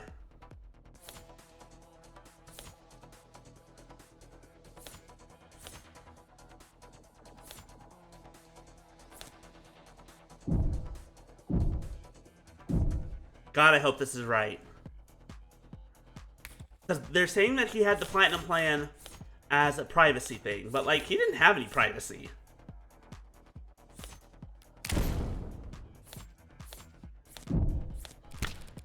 David may very well have wanted a private psychiatrist, someone who didn't work for Noble, who had his best interest at heart. But if so, he wouldn't have contacted them over the phone. Nobody knew all his phone calls were being recorded. David Asher was well versed in having every aspect of his life overanalyzed by data-hungry parasites. Do you really think he would try and hide mental health problems from them with a second insurance policy? Apparently, yes, since I'm standing here with evidence that shows exactly that. Does it, though? Pardon me? You know, like, what exactly are you suggesting, counselor? Still not done decrypting? Well, it's difficult to... Right. The hell? Might as well swing for the fences at this point. I'm not trying to muddle the issue or confuse the court, Your Honor. And I would never make outlandish, unsubstantiated claims just for the sake of causing drama. Once again, dead staring at Phoenix Wright. What are you... I'm merely concerned that D.A. Rockford has been an unwritten pawn in an act of corporate espionage. What? If the markets were to open Monday with people believing that David Asher, the man who programmed the brain of every noble android, was battling mental health issues for the last several months, objection! Mischaracterization? Foundation? All the rest? There are no corporate spies in this courtroom, counselor, and there are no boogeymen hiding under the... Oh, thank God. David Asher was a once-in-a-generation intellect and an extremely valuable human asset to his employers. And his employer's many enemies would do whatever it takes to destroy his credibility now that he can't defend himself. And he was also your personal... You shouldn't even be here arguing this case in the first place, counselor. Now you're trying to call the police's evidence gathering into question? All because you can't admit that for the past several months, your friend has been seeing a psychiatrist every Monday, and you didn't know? That is... sorry, but like, did you still need me up here? I'm glad I read that first before trying to do it out loud. I would have broken. The witness will refrain from interrupting when girls are fighting. The girls are fighting? Let them fight. Yes, ma'am. With how my luck's been so far, Sarah's progress bar is probably moving backwards right about now, and his patience is wearing thin. This could be my last shot to create any kind of reasonable doubt. I'd be happy to wrap up my questioning if the court would allow. That seems cool with me. And my evidence, Your Honor, will be entered into the record. I'd like to hear a bit more testimony before deciding. That's fine, Your Honor. As you were, counselor. At this stage of the game, with the score where it's at, I can probably only ask one more question. Better make it count. So what can Starling tell us that no one else could? If she hadn't called me this morning, I wouldn't be standing here. And she only did that because... Miss Starling, we're all gathered here to try and figure out what happened to Dr. Asher last night. So please tell us, when exactly did he last? When was the last time you had contact with Dr. Asher, Miss Starling? Oh, that's pretty easy to figure out. Let me just... Yeah, it was last night at 6:57 p.m. We texted back and forth. Her records of some texts, but they're flagged as work-related. Does the court really think they're relevant, Your Honor? Relevant?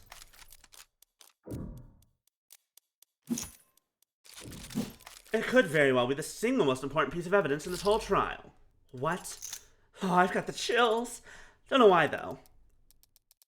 Must be a coolant link. The defense doesn't know what they're talking about. On the contrary, these texts are a vital piece of evidence that changed the timeline of events as we know them. We know what happened to David last night, generally speaking, but the order of events is critical, especially if Emma wants to make claims about David's state of mind. Onto the slots and chronicle. You can pick a card back up if you change your mind. Okay. Yeah, Porter called at 6:30 to break up with him. David passed it out later. No, that's at the end.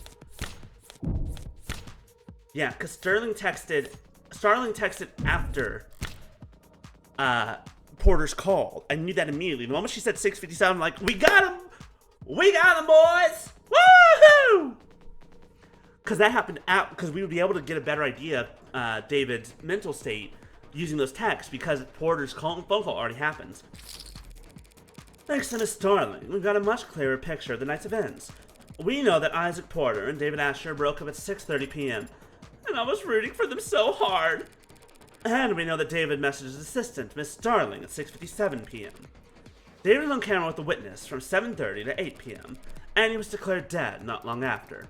People don't object to this timeline of events, but we do question Counselor Morgan's reason for belaboring it. One last question, Miss Starling. Yeah? What was the nature of your conversation with Dr. Asher? Well, actually, we talked about you. And how we wanted you to have his android. That android there. Putting his affairs in order, I guess? It might appear that way. Can you specify what his instructions were exactly? How did he want this done? Well, he wanted you to bring me to his penthouse and help you get set up as the android's new owner. Yes, Miss Darling, but when did he want this to happen? Well, he said it was pretty urgent, and so I should do it first thing Tuesday morning. Tuesday? First thing Tuesday morning. David Asher didn't like doing it. That's right! I forgot about this! Oh! Oh, I forgot how much of a Garfield this man is. He's dead. David Asher didn't like doing anything on Mondays. And was he going to be in attendance? Well, actually, yes. He said he would work from home to help us. No way he intended for us to have that much trouble getting to... Oh! To summarize then, half an hour after he had already had his breakup, and half an hour before his guests had arrived, he was planning an appointment that would require his presence with you for next Tuesday. That's right, he was! Not something you would think to do if you were planning on dying that very night. Yeah, you're right! Your Honor, if David Asher was preparing for the week ahead a mere hour before he passed away, don't you think the people's assumptions about his mental state ought to be re-examined? Your logic is sound. Do the people have a rebuttal? If the court will just allow a moment. Sounds like an opening to me. If we assume that Dr. Asher was not suicidal and therefore did not kill himself, we must then ask ourselves who else had the means, motive, and the opportunity to take his life. Until now, we've taken for granted this idea that the Delta must have come from its nanofacturer from inside the house. Not right now. But even if that's true, which it may not be, that doesn't mean that he was the one who used the nanomanufacturer. Adonai! Would you allow me one moment to confer, Your Honor? Sure, why not throw away your momentum? I'm in the middle of something, Sarah. Can't afford to let Rockford... I've gained access to the hard drive's files. What? Seriously? As I said, progress with this type of encryption is exponential. Could be difficult to estimate. Right, okay. Do you have the footage from last night? I have the file. Have you watched it? I thought you wanted to know right away. Suppose it doesn't matter. This has our silver bullet and we've got a case. Or it doesn't, and everything falls apart. That seems quite risky. It's the least risky path to victory we have. Seeing how it's the only path to victory we have. Screw it. Upload it to the court computer. Yes, Adonai. Thank you for your patience, Your Honor. Your Honor. I'm awake. And I'm getting a pretty hefty chunk of video data for breakfast. You're submitting security footage into evidence? New security footage? The police corroborated the witness's testimony using the house's cameras. Security cameras installed by Noble as part of their penumbra system that showed the parlor, the kitchen, but not the basement. During the course of my investigation, I uncovered a hidden security circuit buried in the deceased's own home securities. You what? The people say that the Delta must have been in Dr. Asher's cup, because there's no way for him to have ingested it, but we never saw him or anyone else put anything in his cup on camera. Because he must have poisoned his own drink off camera. Exactly. What? That's the only possible explanation, that he added the Delta to his drink off camera. He placed his cup inside the manufacturer, activated it, waited 2 minutes, and then walked upstairs to his death. But on resident to the court, footage retrieved from his basement. Footage to show that by the time he retrieved the cups in his basement, it was already past 7:38, meaning he didn't have the opportunity to poison himself. One clip of footage will prove all that. If it doesn't, I'm completely screwed. But it's not like I can lose a preliminary hearing extra hard. Anything other than a royal flush here means I'm bust. So, better to be the Joker who dances. The data has been entered in the court record. Sarah, show us when Dr. Asher entered the basement. Yes, Adonai. I'll search for it now. Here. On screen. That's the bar, and the timestamp is 7:36. There. David's grabbing the bottle of Rose River and leaving. at 7:37. Just under the wire, as it were. Is that it, then? I came this far just to...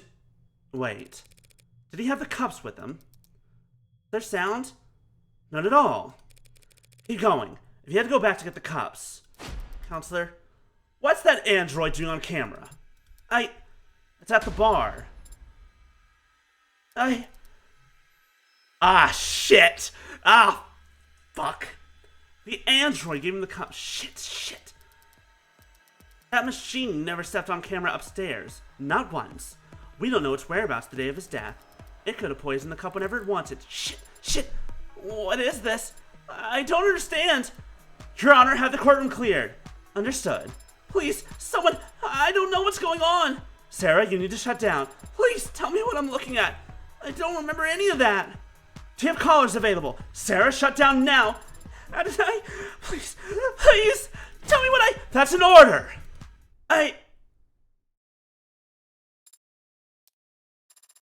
Is it off? Yes, it's off. I've seen this before. Won't do anything until I reactivate it. We don't know that. We don't know anything about this thing anymore. That's... Your Honor! In light of this most recent evidence, the people would like to withdraw the charges against Dr. Asher and end this preliminary hearing. It has been made abundantly clear that David Asher did not commit suicide. Very well. The charges are withdrawn and the defendant is free to go. Well, as free as he can be in the afterlife. This case is dismissed. Congratulations, Counselor Morgan. Yay. Chalk up another victory for Morgan Esquire. Now all I have to do is deal with the shitstorm of the decade. Fuck. Shit. Damn it. Hey, y'all know what's even better about this? Y'all know what the best part about this is? It's been 3 hours. Time's up. And this is actually a really good stopping point. Guess what, motherfuckers? I'm leaving all of us on a cliffhanger, myself included. I'm on a goddamn cliffhanger until Thursday. Fuck. Ooh woo. Okay, I'll posture. My friends are my power. Hi, Maya. Shit happened.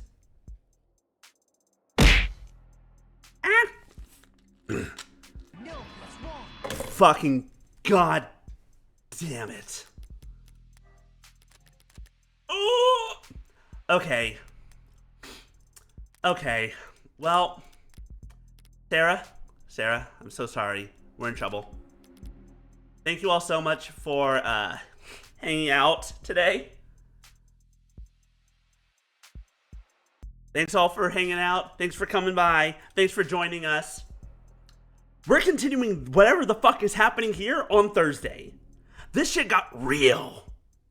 This shit just got real. And the man was already dead. But now my girl Sarah is gonna be up on trial. Oh shit. We're in trouble. We're fucked. We're incredibly fucked. So, we'll be back next time. Thank you all so much for joining me. Get some food, get some water, get some rest. I hope you all have a wonderful rest of your day. Yeah, we're just gonna call it there. I'll see you all next time.